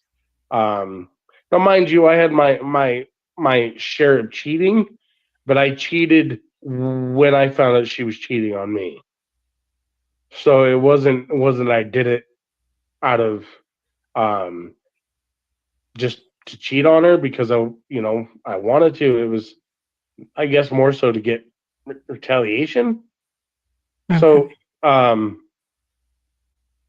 or to get back at her, I guess. But as far as the whole sex with Brandon thing, that's where the love triangle came into play. Okay. That's what police were calling it, is called the love triangle because I don't know where I got brought into it, but I wasn't down to have a kid. Sarah wanted the kid, and that's why Brandon was being used as a donor in a sense, but a more physical donor. Police were referring to this as a love triangle. You're right. Police brought this up for anyone wondering. This is why we're asking this question, because this is part of the police investigation. So why was it? Go ahead. No, go ahead, Ellie. So I just wonder, like, what made them start referring to this relationship as a love triangle? Because it seems like you're saying that, like, you kind of Typically and purposely made more private, and you can find that on patreon.com/inconsistencies or as a YouTube member. But let me ask you this, because when you were Yeah, I didn't really like that. They do an interview with Stacey Wondra and then they put it behind a paywall. John does this interview with him just to evaluate him and analyze him and stuff. It gets put behind a paywall. Yeah, I don't know. I just didn't like it. talking to my husband John yesterday, you said that you were infertile and that you Correct. wanted the kid, but Sarah didn't. And now I'm seeing it No, the other way. No? no, Okay. I might have no. You think you misheard that? I never wanted the Okay. kid. First started because I was like, fine, do what you want to do with them. Like, just don't bring me into it. Do what you want to do because you're going to do it anyways, type of thing. you were alone, but she was with Brandon and Adrian for majority of the day, and you were fine. But the day that Michael went missing, With him and doing things with Adrian, so it's just notorious with her. She's known for that. Okay, I think I got past all of this love triangle stuff that I do not care about whatsoever. I don't think it has anything to do with Michael's abduction. I don't understand why a married man would allow anybody to do anything with his wife. I don't understand why, if he doesn't want a kid, that he would allow Sarah to do something with someone to get impregnated. None of it makes sense. I don't know why it's even talked about, mentioned, or what. I mean, she was the queen bee of the house. Granted that. And yeah, she was sleeping around with everybody. But I just don't understand what that has to do with Michael. So and remind me, was it Adrian or Brandon that you asked her to kick out because of this situation? Adrian. But the day that Michael went missing, you were alone, but she was with Brandon and Adrian for majority of the day. They returned probably. Sarah and Brandon returned, I would say, probably mid-afternoon. I don't have an exact timestamp for that, but they returned. yeah, it could be motive. Trying to find out what the motive is for the kidnapping. True. Because, Sarah wanted a kid. Maybe that's what it was. So, that's why she abducted Michael. I just think that they talk about it way too much. I don't know. And I would say not maybe later afternoon. Definitely before dinner time. Yeah, so they went to Applebee's or something, Yeah, and like eat correct. food together, and Correct. and you were fine with that. You were just like whatever, and that wasn't causing any stress. There was nothing I could do about it. Yeah. Yes, and I guess it would cause some stress and some fights and arguments inside the house. I get what you guys are saying. And it could be, but why would you want to create a motive for a crime that you apparently did not commit? True that, Kelly.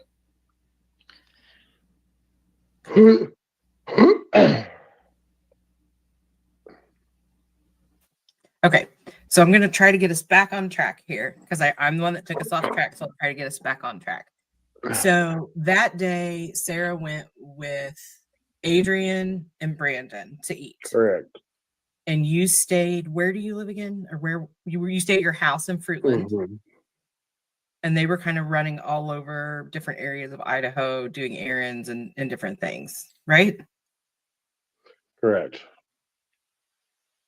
Okay. And then once they returned back, that's when you guys went to like go get Brandon's car that was broken down? Correct. And how far away is that? Because I'm not familiar with that area. 48 minutes. 48 minutes. So you, Brandon, and Sarah loaded up in your truck or your car? Truck. Truck. Okay. And then from there, you guys started to head on this 48-minute journey to get his car. Where? So was it his car like at his mom's house, or like where was it? Correct. At his mom's house in Cuna. Cuna. Okay. And you said, I listened to your interview last night. You said like the car had like a steering fluid problem. No, the truck. The truck had a steering The fluid truck. problem. Yeah, because we had to stop a little bit before Arizona Street off of pretty much when you take a left outside the subdivision, there's a little like pull off spot on the right hand side of the road before Arizona. We had pulled off there and I had Sarah pop the hood. I got out of the truck. Sarah, now mind you, Sarah's driving the whole time. Just keep that in mind. Brandon's in the back seat behind me, and I was in the passenger seat. Had Sarah pop the hood. I got out and opened the hood, unscrewed the power steering reservoir cap, and poured power steering fluid in. And then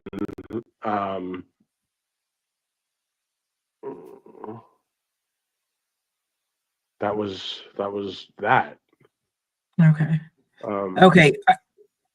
So I was thinking that Sarah got out too. I was thinking that's what you said yesterday. No. It's like pop the hood is just like from being inside. Okay.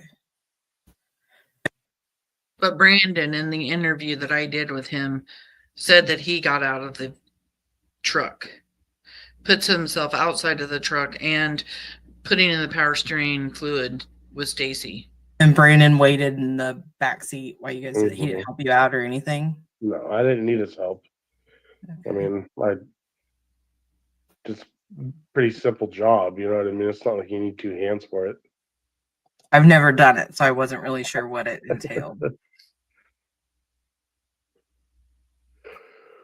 So during that time, when you got out, that kind of became like, that's kind of like the stopping point in your journey. You got out, you fixed it. That's when you saw the little boy. Correct. Okay. And then from there, you got back in the truck and you went to whatever city. Cuna. Okay. And you said you didn't see anyone odd in the neighborhood, or you didn't notice anything. Were there more people outside than normal? Is it about normal? I'm not familiar with the area. I know Lauren said she's visited. When we got back, or what? No, like when you left. Like, is it a neighborhood? Oh no, it was just a lot of people are outside, or not at all. Not at all. There was literally hardly anybody. Okay. Maybe a few people here and there, but nothing. I mean, nothing unusual about that, you know. I mean, just a neighborhood. Yeah, I was just trying to get a sense. I know some areas people like sit on their front porch in the evenings, and others have like a lot of kids and they play games outside, you know, after everyone gets off work. And so we're just kind of trying to get a sense of like what the typical neighborhood vibe is, since I'm not familiar with the area at all. Oh, it's a quiet neighborhood, you know. There's not a whole lot of problems at all around the area. Or I mean, in our side of things. And you guys lived there for quite a while, didn't you? Before since 2020, yeah.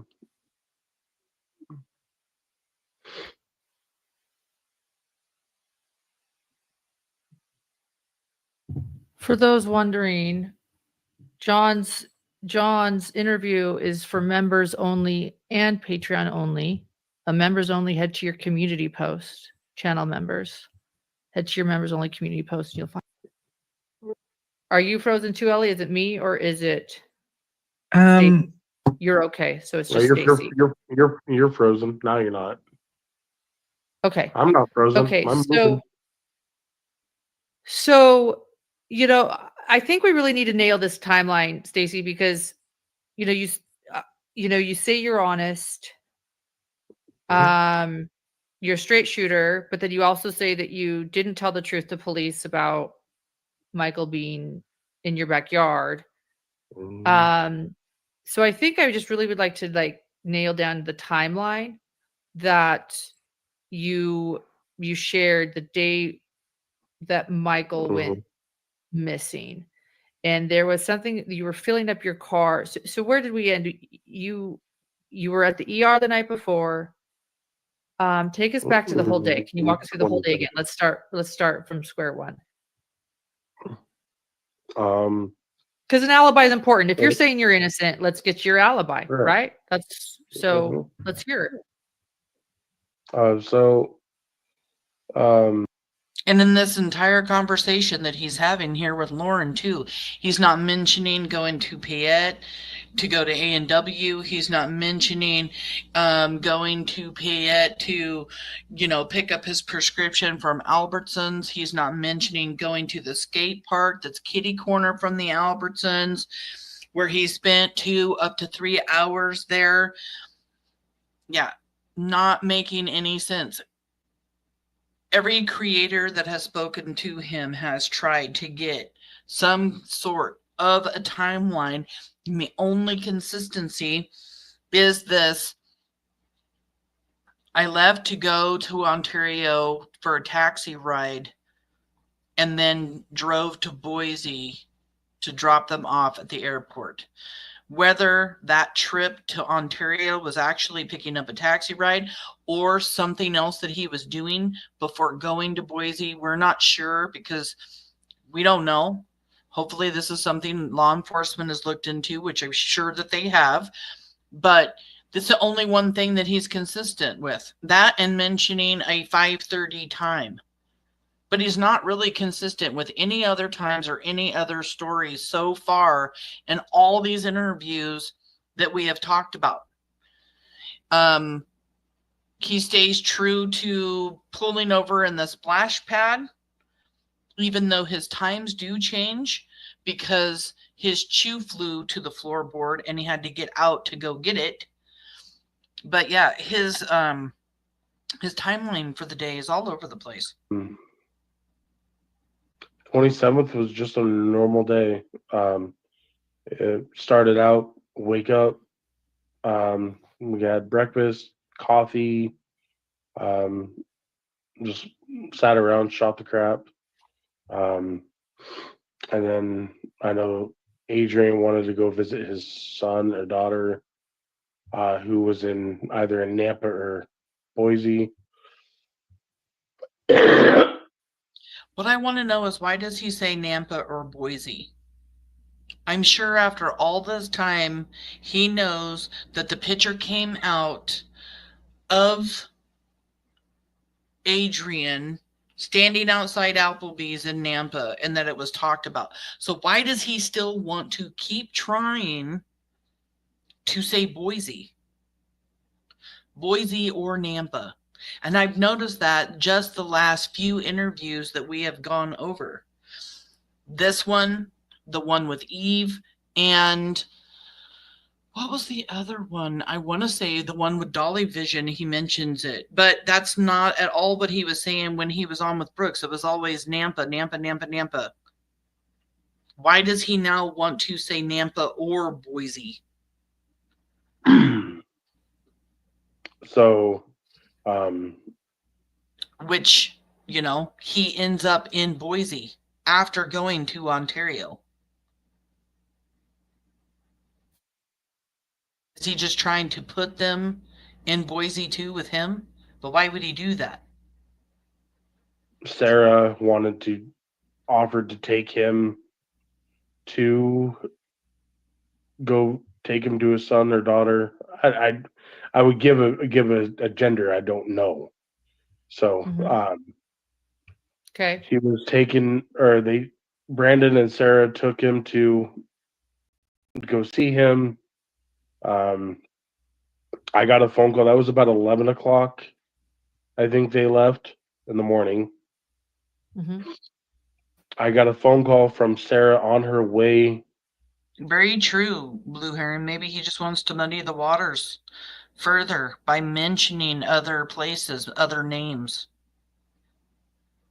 To taking Adrian to go see his kid.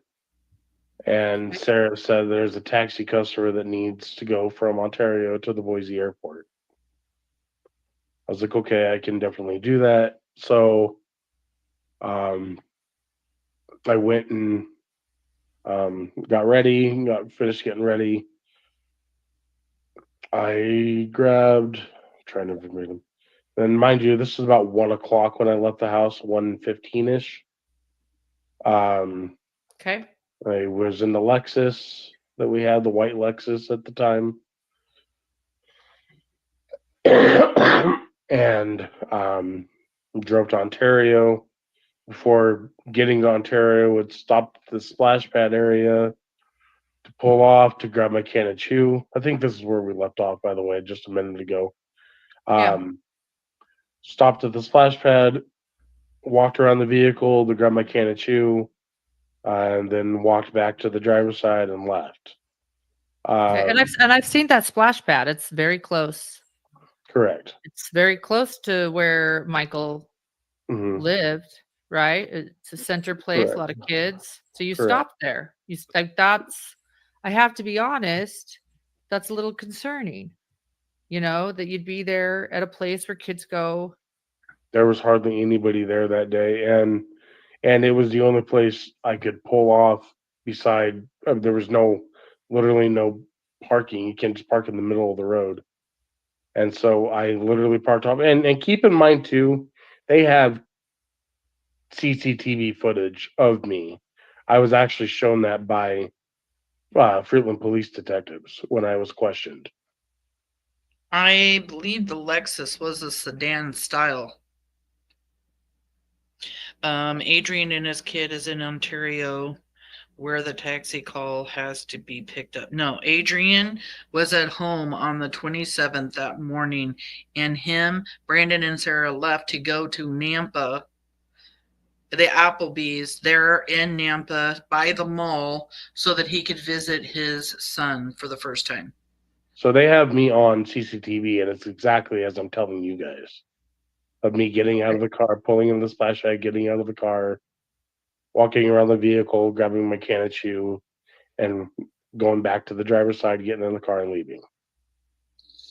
Exactly, Callie. She says it was a normal day. She doesn't get why the whole, it was a normal day. It's like, why would it not have been a normal day? And he keeps just saying it was a normal day. It was a normal day, trying to convince us all that it was a normal day. And he has to do that because he knows it wasn't a normal day, because this is the day that they abducted Michael Joseph Vaughn, July 27th, 2021. That's literally verbatim what it was. And did you see any kids? There was a few kids, I think, playing in the park with their parents. I'm not sure about the Escalade, but that's not the car that was sold to Carson. It was actually some kind of sedan or something, I believe, that was sold to Dorothy, but I do not think it was the Escalade.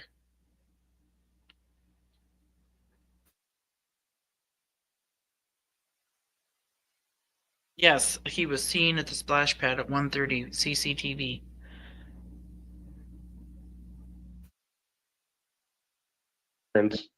But I didn't acknowledge him, I mean, it was just normal activity, that's what the splash pad's for kids. And why change it? Yeah, and why change it there rather than your house, which is also really close? Fruitland's small. You know what I mean? I've seen this. What do you mean change it? Oh, I thought you were changing the fluid right there. No. Oh, you just stopped there. I stopped there to grab my can of chew. Got it. You stopped to grab it there. I didn't change the fluid. I changed the fluid on before 8. No, Slim, you're getting Applebee's and the A&W confused. There was a inconsistency where the A&W was that he visits. And yeah, that wasn't the Applebee's. It had something to do with the A&W, and I won't speak too much on that because I'm not real sure about it, but it wasn't the Applebee's. It was the A&W. It was on 8th Street, but it was before Arizona Street, right as you pull out of the subdivision. Thank you for clarifying that. I'm Mhm. listening to you. Thank you. Okay. Okay. So you stopped just to get your chew at the splash pad. Correct. Correct. Is that something you do often? Like, is that just like a pull off spot where you just kind of pull in Not there? at all. Like wait it was to get just in this. dispatched? It was, not at all. And it was honestly, it was honestly just like a like spur of the moment thing. Like I always have my chew everywhere I go. Considering, I mean, I have chew everywhere. Mhm. And I've chewed for years, and I went to grab it out of my pocket while I was driving, and I lost it out of my pocket, and it fell across the console across the other side of the passenger seat. And I was not in arm's length. I mean, it was probably an arm's length for a skinny person, but I wasn't skinny, and not skinny at all. You know, so I literally pulled off, and you know, I've always been a safe driver and an ethical driver. You know what I mean? And I'm not gonna jeopardize causing somebody a wreck or anything like that. I always practice safe, you know, and safe techniques or safe driving. So I didn't pull off on the side of the road, and there's no place to pull up on the side of the road. I'm saying I didn't pull off on the middle of the road, so I'm not going to block traffic. So the nearest, easiest first place to pull off was the splash pad, and that's what I did. But it was less than probably a minute of being there. But it is time stamped, and I saw the CCTV footage. Okay. No worries, Hollywood. I mean, I don't know what Carson said in his interview about what car it was.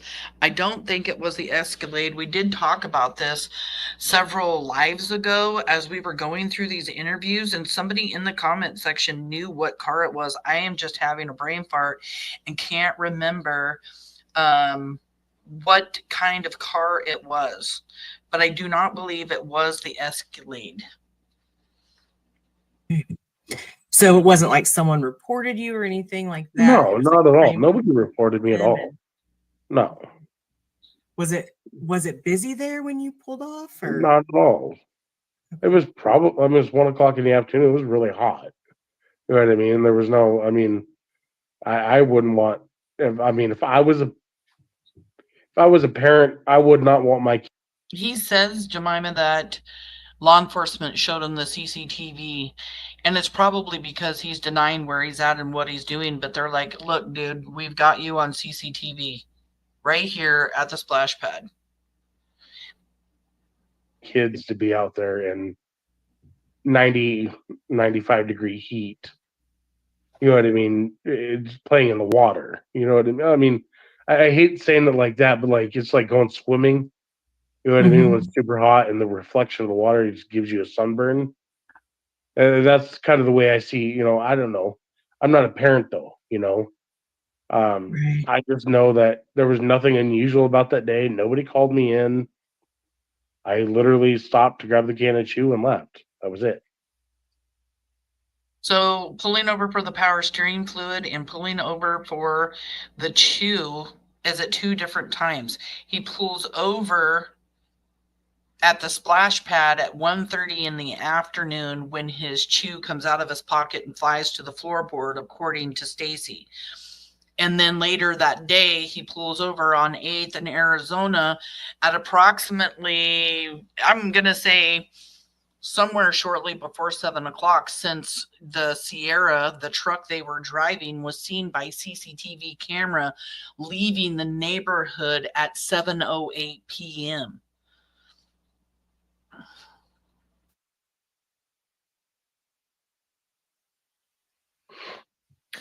And it just happened. I mean, it is interesting. I've seen the splash pad. That's all I'm going to say. So you stopped You know, it is. I used to say he was seen at 2 splash pads that day, but I got corrected. The other park that he was at was a skate park. It was not a splash pad. So yeah, he was at another park in Payette for like over 2 hours, 2 to 3 hours from what I understand.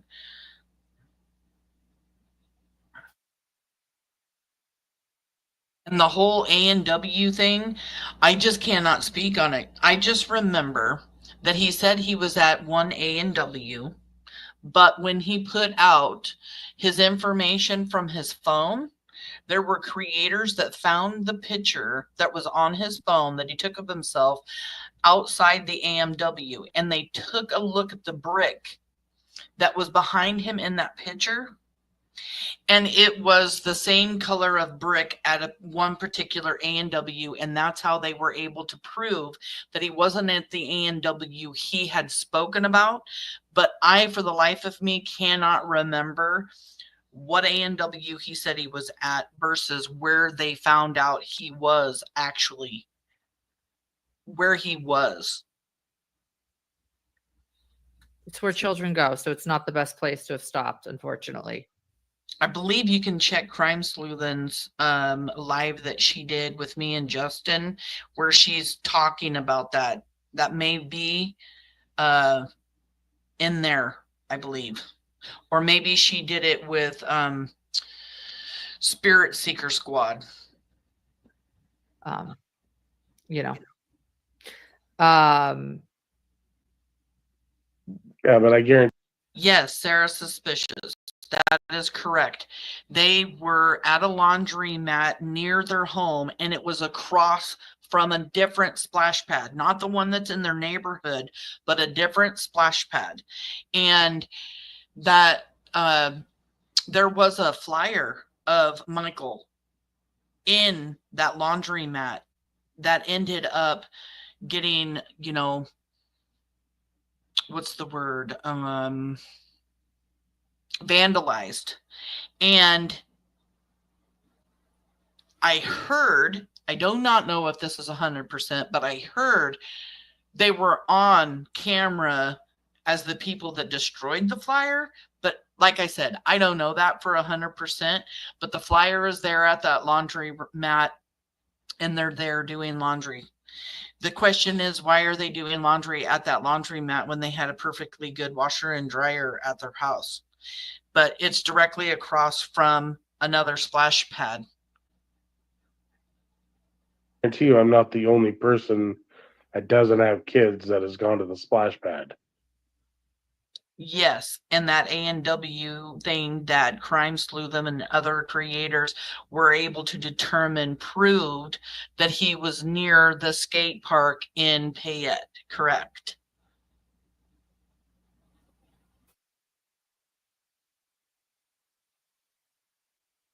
Yes, and then Mama B, you're also correct, because he tells Brandy up on my panel that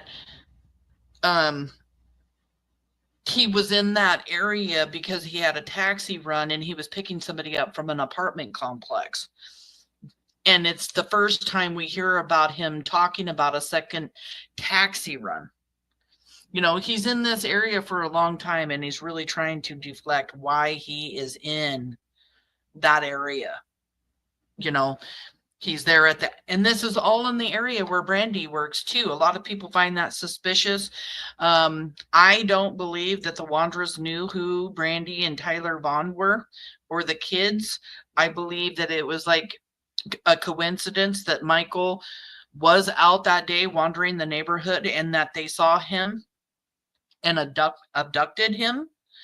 But a lot of people think that, you know, maybe somebody from the Wondras house or the Wondras were watching Brandy and we're watching Michael.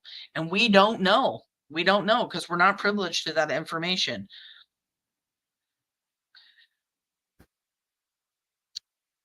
Brandy says that the cameras were not working at the laundromat at the time of the destruction of Michael's flyer. Thank you very much for clarifying that, because I do not like, you know, being the person starting rumors, but that was something that was told to me. That's why I said that I wasn't for sure on that at all. So thank you for clarifying that they did not have anybody, at that time showing who destroyed Michael's flyer.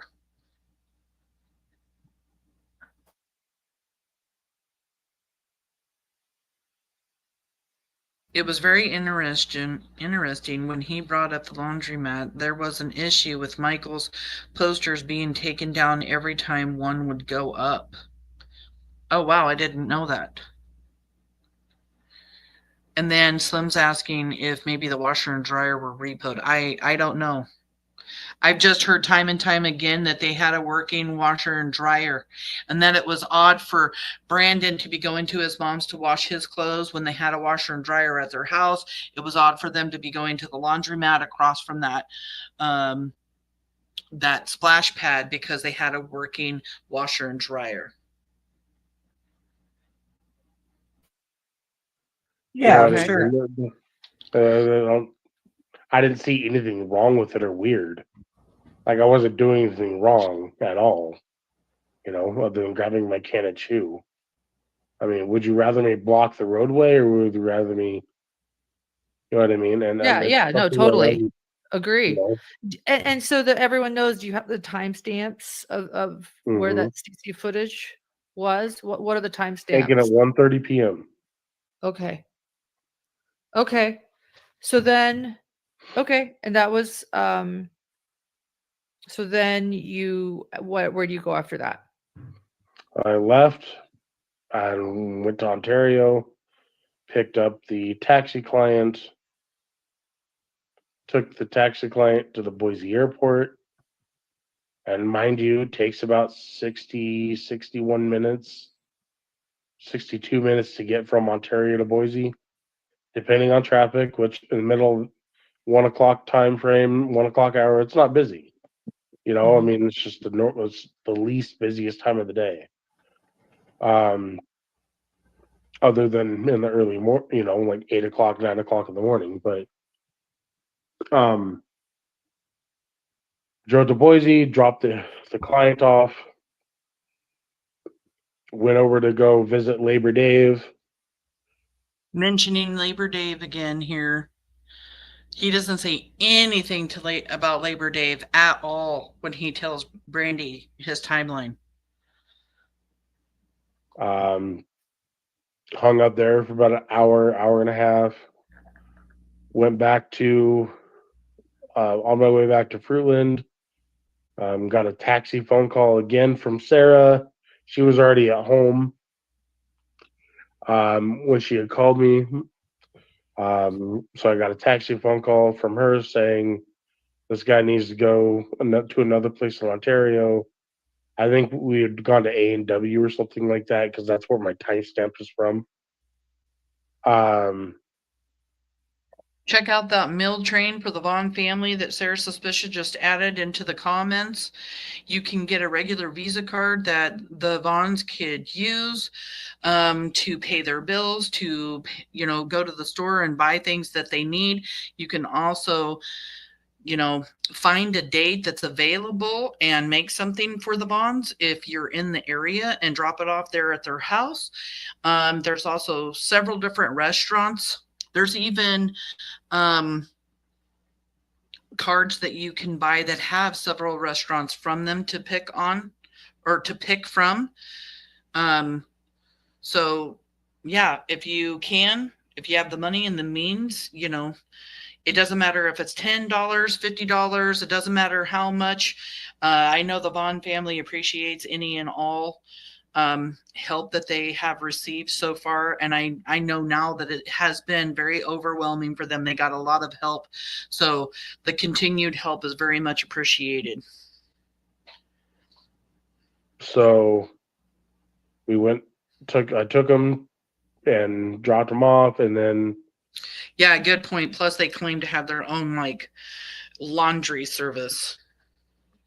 I wonder if they use that other laundromat for to do the laundry for the laundry service. Maybe that's why they use the laundromat, because you could do multiple loads, washer and dryers or whatnot. came home. Okay. And then, so what time did you get home? Timestamp. So the picture was taken at the AMW. I think was like it. I have to go back and look at it. I don't remember the exact. Hold on, let me look at.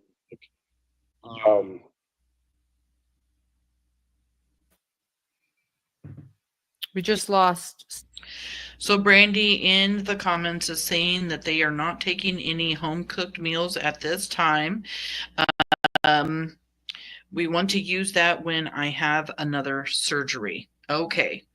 So please keep that in mind when you go over to the meal train, just not taking meals at this time, homemade meals. Thank you so much, honey. Stacy, he said he was going to hold on and he was going to go look at something, but he logged off. We'll see if he jumps back on. We'll wait for a little bit. Okay, maybe he tried to exit one screen to look up what you asked and it accidentally knocked him off, and he'll be right back. Right. I think 3:23 p.m. What they have, so we can all get a better understanding of what's happening. I agree. Sorry, and that's okay. And all I can do is just say to people, there are things I can say right now and there are things I can't say. And that's all I can say. So Thanks, 3:23 p.m. That's what I was doing. I was checking the timestamp. 3:23 p.m. is when I was at. Well, I think one thing we can all agree on with this laundromat thing is that it is suspicious for a couple of reasons. Where they, they did have a washer and dryer. Okay, but if she did do a laundry service, was she using the washer and dryers there at the laundromat? It's also suspicious because it's right across from the splash pad. And it's only suspicious because he's hanging out at a splash pad the day that Michael is abducted. And he's hanging out at a skate park when Michael is abducted. And they acted like they were scouting for children on July 27th, 2021, the day that Michael was abducted. So that's what makes us question this laundromat, because it's right there next to the splash pad. But I mean, if you did a laundry service and you're folding people's clothes, washing people's laundry, I mean, it would be much easier if you had somebody's 4 or 5 loads of clothes to go over to a laundromat to get them all done all at once, fold them up. I mean, that would make sense. But again, across the street from a splash pad, and we don't trust these suspects. We already know what they're capable of. A&W. Okay. But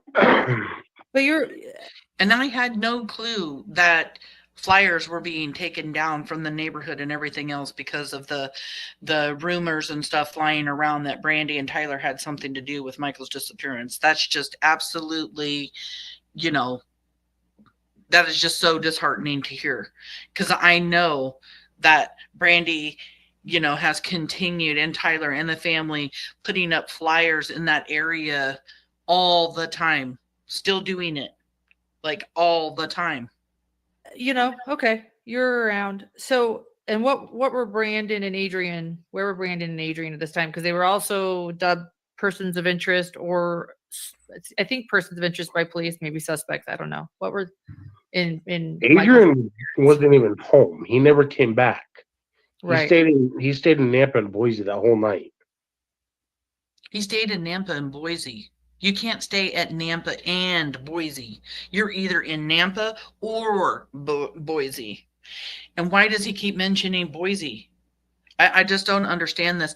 And he also has said that Adrian was at the house that night. That's what he told me and Brandy up on, my panel. So first time we were hearing that. Brandon, when I got him on panel, also said that Adrian was at the house that night. So we've got some major inconsistencies with Brandon and Stacey saying Adrian was and wasn't at the house the night that Michael was abducted. Do you think he could have come back without you knowing, or do you feel certain he was there? No, I know he was gone. Oh my God. You okay? Yeah, getting blown up with phone calls. No, I know for certain he wasn't even at our house. He wasn't even in the area. He didn't have a vehicle, you know what I mean? So he had no way to even get back to Fruitland that night. Okay. Okay. AAV. So then that would mean that you would be you would be law enforcement's main suspect then, because you were there, right? Or you and Sarah? I'm just trying to understand, how were you made a suspect, like kind of like the main one? I'm appalled. I have no idea. It doesn't make sense because I have timestamps of our whereabouts that night, and here he goes on again. He keeps mentioning, and I have timestamps. when we left, what time we got back in the neighborhood. Nothing adds up. There's no a person does not pass a polygraph test, and I mean, you don't just get.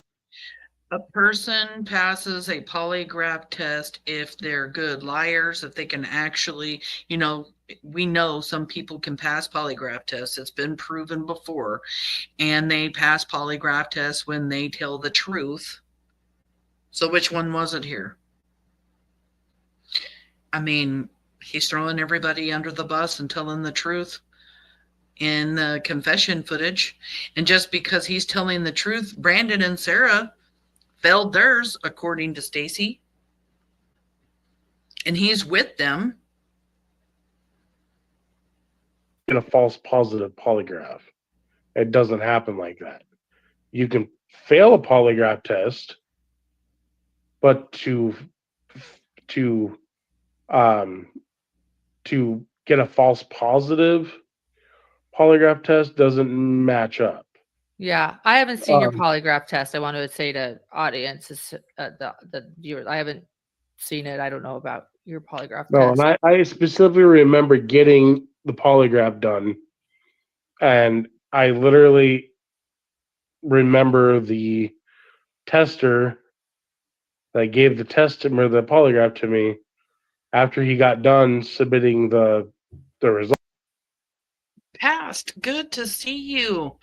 I showed everybody earlier something that got sent to me in your Discord for being the creator of the week in your Discord, and I just want to tell you how much I appreciate you for sharing me in your Discord and making me the creator of the week. I thought that was really super cool. Results, because he had to send them off to I guess he said Washington D.C. because they have like their forensic people there that read those. He said that he came back in and he goes, "How do you feel you did?" And I said, I was honest. I know I passed it. So he's even saying right there, I was honest. I know I passed it.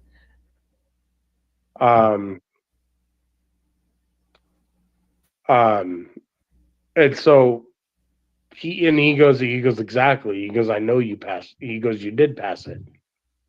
So, I mean, I was told by the polygraph tester and also detectives.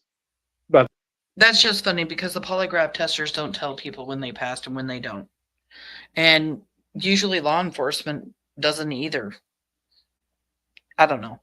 That's why they stopped interrogating or questioning me that day, because I had passed the polygraph test. So when you say you passed it, does that mean there was no deception on any question, or does that mean, like, what does that mean when you pass a polygraph test? No, it means you pass a polygraph test, like you have not lied on any question that they have asked you. And did Adrian and Sarah and Brandon, did they all pass theirs too? Adrian never did a polygraph to my knowledge. I know Sarah and Brandon did. Oh, interesting. First time I've heard him talk about Adrian didn't take a polygraph. He doesn't think.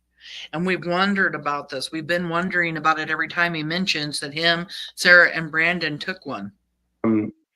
I was told two different things. I was told they passed, and I was told they didn't pass.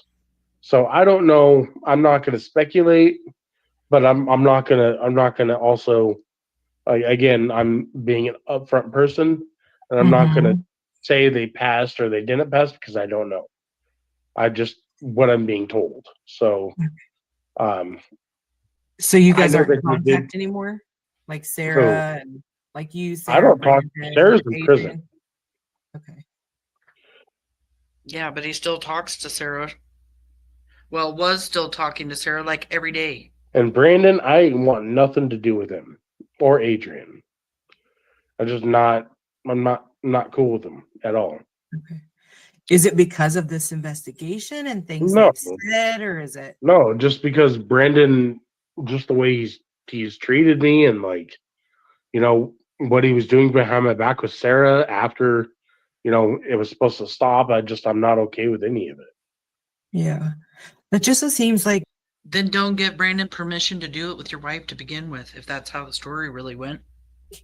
I don't know, it's kind of confusing to me a little bit because like you knew that he was having these relationships with your wife, but then you're also like being nice and like going to get his car for him and you're going to fix it for him and you're towing it. Like that's hard on your vehicle and the gas money it takes to get there and just all the other things. So it's like, I'm just trying to figure out when that friendship really deteriorated, because obviously at some point you guys were really close friends. You were willing to let him live at your house. You were, he was doing inappropriate things with your wife. So, I mean, at some point it really crumbled. And so I was just trying to figure out like, what was the straw that broke the camel's back? Yeah. Honestly, just having a lot of time. I had 18 months to think about it. And I just wasn't good with it. I mean, I realized that he really wasn't there to be my friend as much as he was trying to get with my wife. And, I just wasn't okay with it anymore. And I didn't want to take part in it. Brandon and I have had good times. We had some bad times, but, just for the best of everything, I just don't want nothing to do with them. Well, do you think Brandon could have done it then and is framing you? I have no idea. Again, we were all gone that night. So that's why nothing adds up. Like nothing adds up.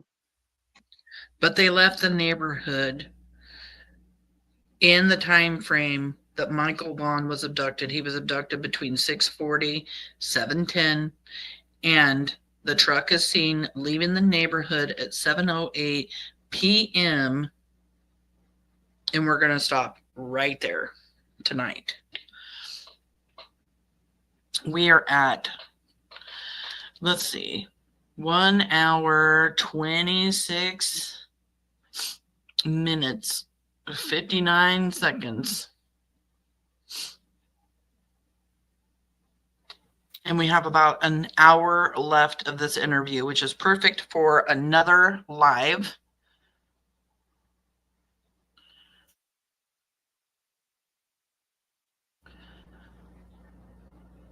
I just have to say, you guys are awesome. Awesome, awesome.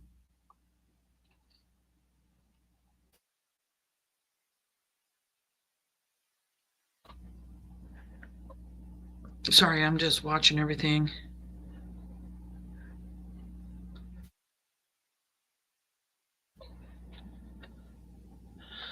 Oh, well. All right. Well, we got through half of another really long interview. So, we'll be going over and finishing this one up on Monday. I will put up the thumbnail.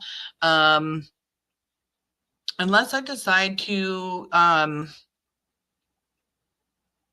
Well, probably won't tomorrow. My husband's got to work on his car. I got to babysit grandbabies, and I need to work on my house chores. But definitely Monday around 3:30, 4 o'clock Pacific Northwest time. That is Pacific Standard Time. Thank you guys all for coming in. Brandy Hun, we love you if you're listening, and we just wish you, nothing but the best and healing prayers being sent your way. This is Michael Joseph Vaughn. He was abducted on July 27th, 2021. He was only 5 years old when he was abducted, and there are 4 named suspects in the abduction of Michael Vaughn, and they are Sarah Wondra, Stacey Wondra, Adrian Lucian, and Brandon Shirtliff. And, one of these suspects abducted Michael. One of these suspects took Michael away from his family forever and murdered him. One of these suspects buried Michael in the Wandra's backyard. And we learned today, and we've heard this many, many times before, that Sarah says that Almighty God told her that Stacey did it. Stacey killed Michael and buried him in the backyard. And in the confession footage, we hear Stacey say that Sarah buried Michael in the backyard. And we know that one of these suspects moved Michael from the Wandra's backyard to an unknown location. We know that cadaver dogs hit on the Wandra's house.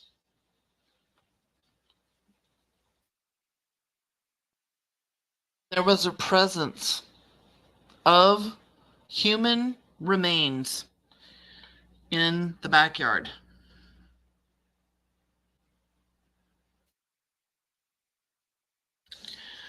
JD Huff says, based on evidence, they know that Michael was abducted, is now deceased, was once buried in the Wandra's yard, and later moved, based on evidence.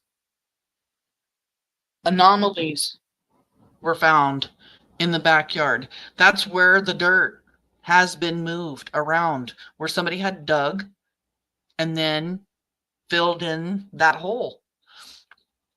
And they can tell that when they're using the tools that they used. Cadaver dogs also hit at Brandon Shirtliff's mother's house. That just points to the fact that Michael at some point was at Brandon's mom's house, and that Michael at some point was at the Wandra's. And somebody out there knows something. Either saw something when Michael was abducted, or has heard or knows something because one of the suspects has said something. And if you have a tip, you need to call it in. You're pretty much obligated to call it in. You don't want to live the rest of your life, knowing that you once had a tip and you could have done something and didn't do it. You need to be Michael's hero. You need to be the Vaughn's family hero. Call in that tip at 208-642-6006, or you can email findmichael@fruitland.org. Let law enforcement decide if your tip is something worth looking into. Don't decide that for yourself. You don't know what law enforcement might need. Brandy Vaughn told us all that the DA's office has written up the charges for these 4 suspects: Sarah and Stacey Wondra, Brandon Shirtliff, and Adrian Lucian. Time is running out. It's time for somebody to come forward and tell law enforcement and the family where Michael is. Get the deal, so you're not spending the rest of your life in prison, so that you're, not part of that new firing squad coming to Idaho and the death penalty.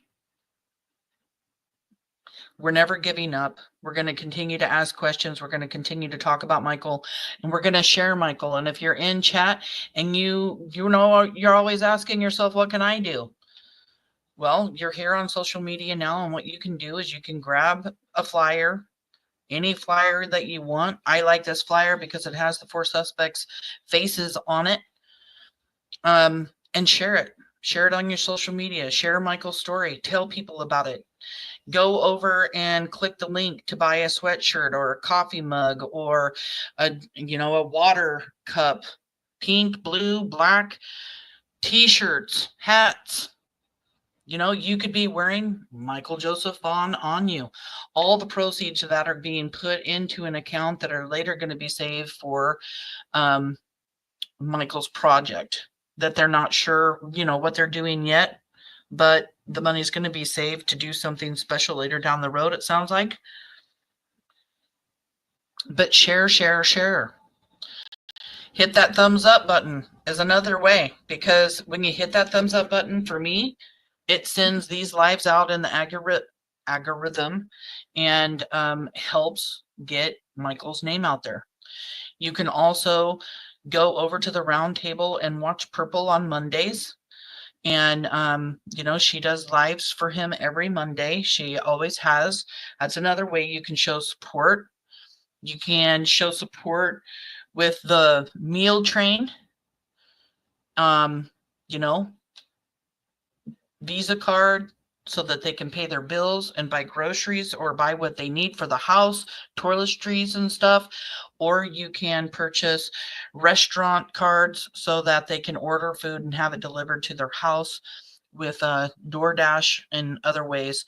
So there's so many ways you can support the family, and there's so much that you can do being the public, because social media is just a big thing to use. And we know that. I mean, once you start sharing it, your friends might start sharing it. You can share them every single day. You can share them once a week, once a month. Any share is a good share. Even if people don't like it, like, hit that like button when you post it, doesn't mean they didn't see it. Just want to point that out. Just because people don't like it doesn't mean they didn't see it. Doesn't mean they didn't look at it.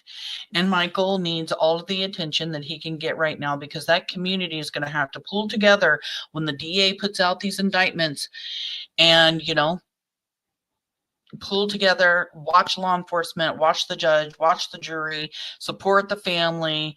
And we can't ever, ever, ever, never let anybody forget about Michael Vaughn.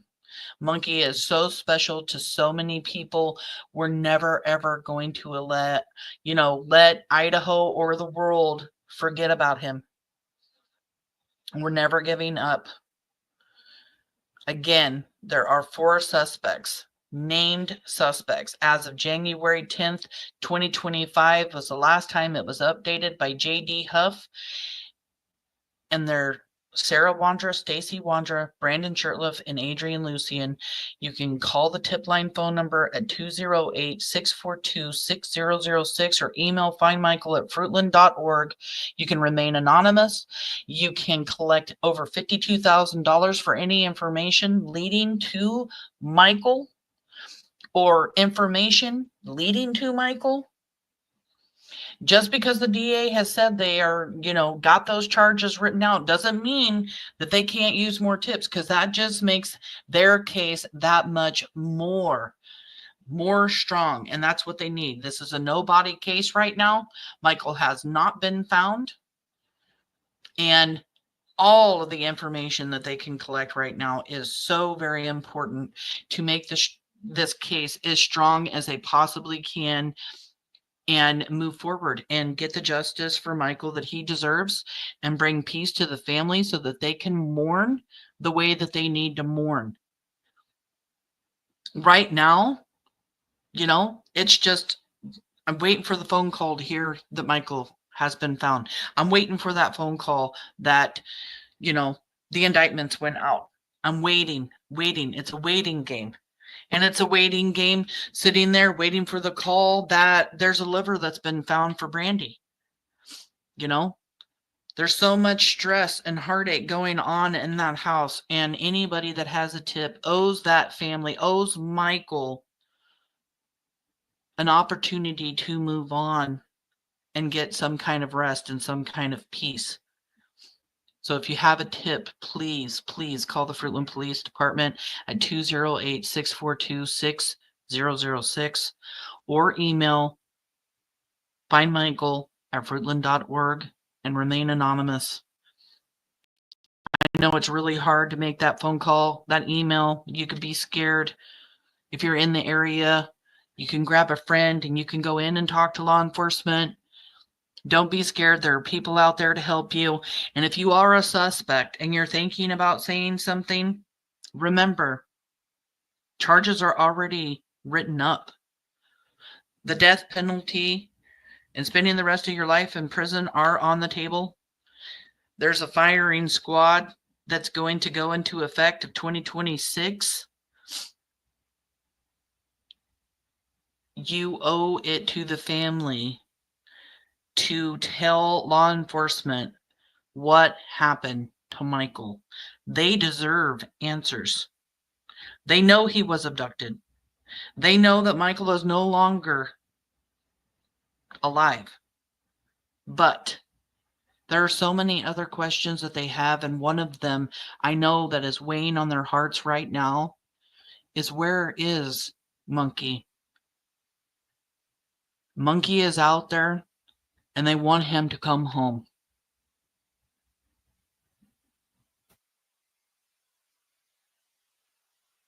I just want to tell everybody here that I appreciate you so much for coming in, for always being an amazing chat, always supporting the Vaughn family, supporting Michael, for being a part of Monkey's army. I know Brandy watches from the bushes sometimes. She sees you. The Vaughn family sees you. They know that you are here supporting the family. They know that you are never going to give up, that we're never going to give up. Because that's the truth. We're never going to give up. I hope you guys got something special going on this weekend. I hope you guys get to do something fun. And, you know, I've been doing a lot of self-care here lately, working out, eating right, taking care of myself. If you've been wanting to go get a haircut or go get your hair, you know, your nails done or something, do something nice for yourself. Do something nice for yourself over this weekend, even if it's just sitting in your chair and resting. If you're always busy, going, sit down and relax. Do something, you know, good for yourself. You guys are so awesome. Thank you guys so much for coming in. I really appreciate you. You guys are just sending so much love. I love showing all of the monkeys, all of the hearts. Thank you guys for the thumbs up. Thank you guys for being here, being a part of Michael's army. It means so much to me. It means so much to the Vaughn family. Like I said, we will be back. I will be back Monday. We'll be going over the rest of this interview, and we'll start deciding what other interviews to do and what else we're going to start showing and talking about. We're just going to, you know, keep sharing Monkey as much as we possibly can, going over things. I'm going to put up a Michael Vaughn video. Say some prayers for Michael Vaughn to come home. Say some prayers for Brandy Neal Vaughn to heal.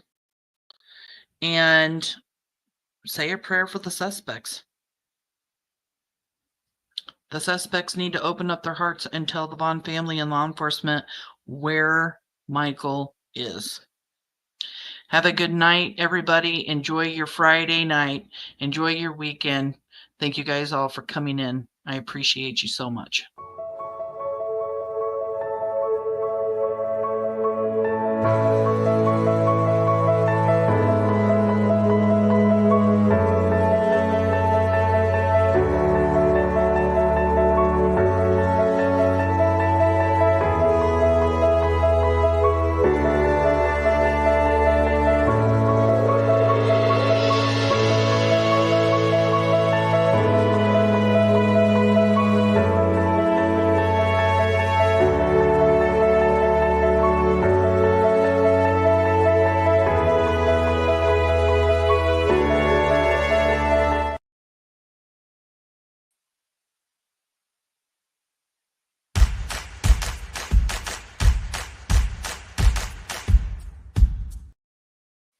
Thank you, Past, for the memberships. If you've received a membership from Past, please tell him thank you.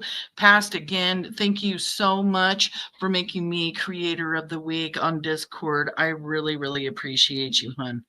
Have a good night, everybody.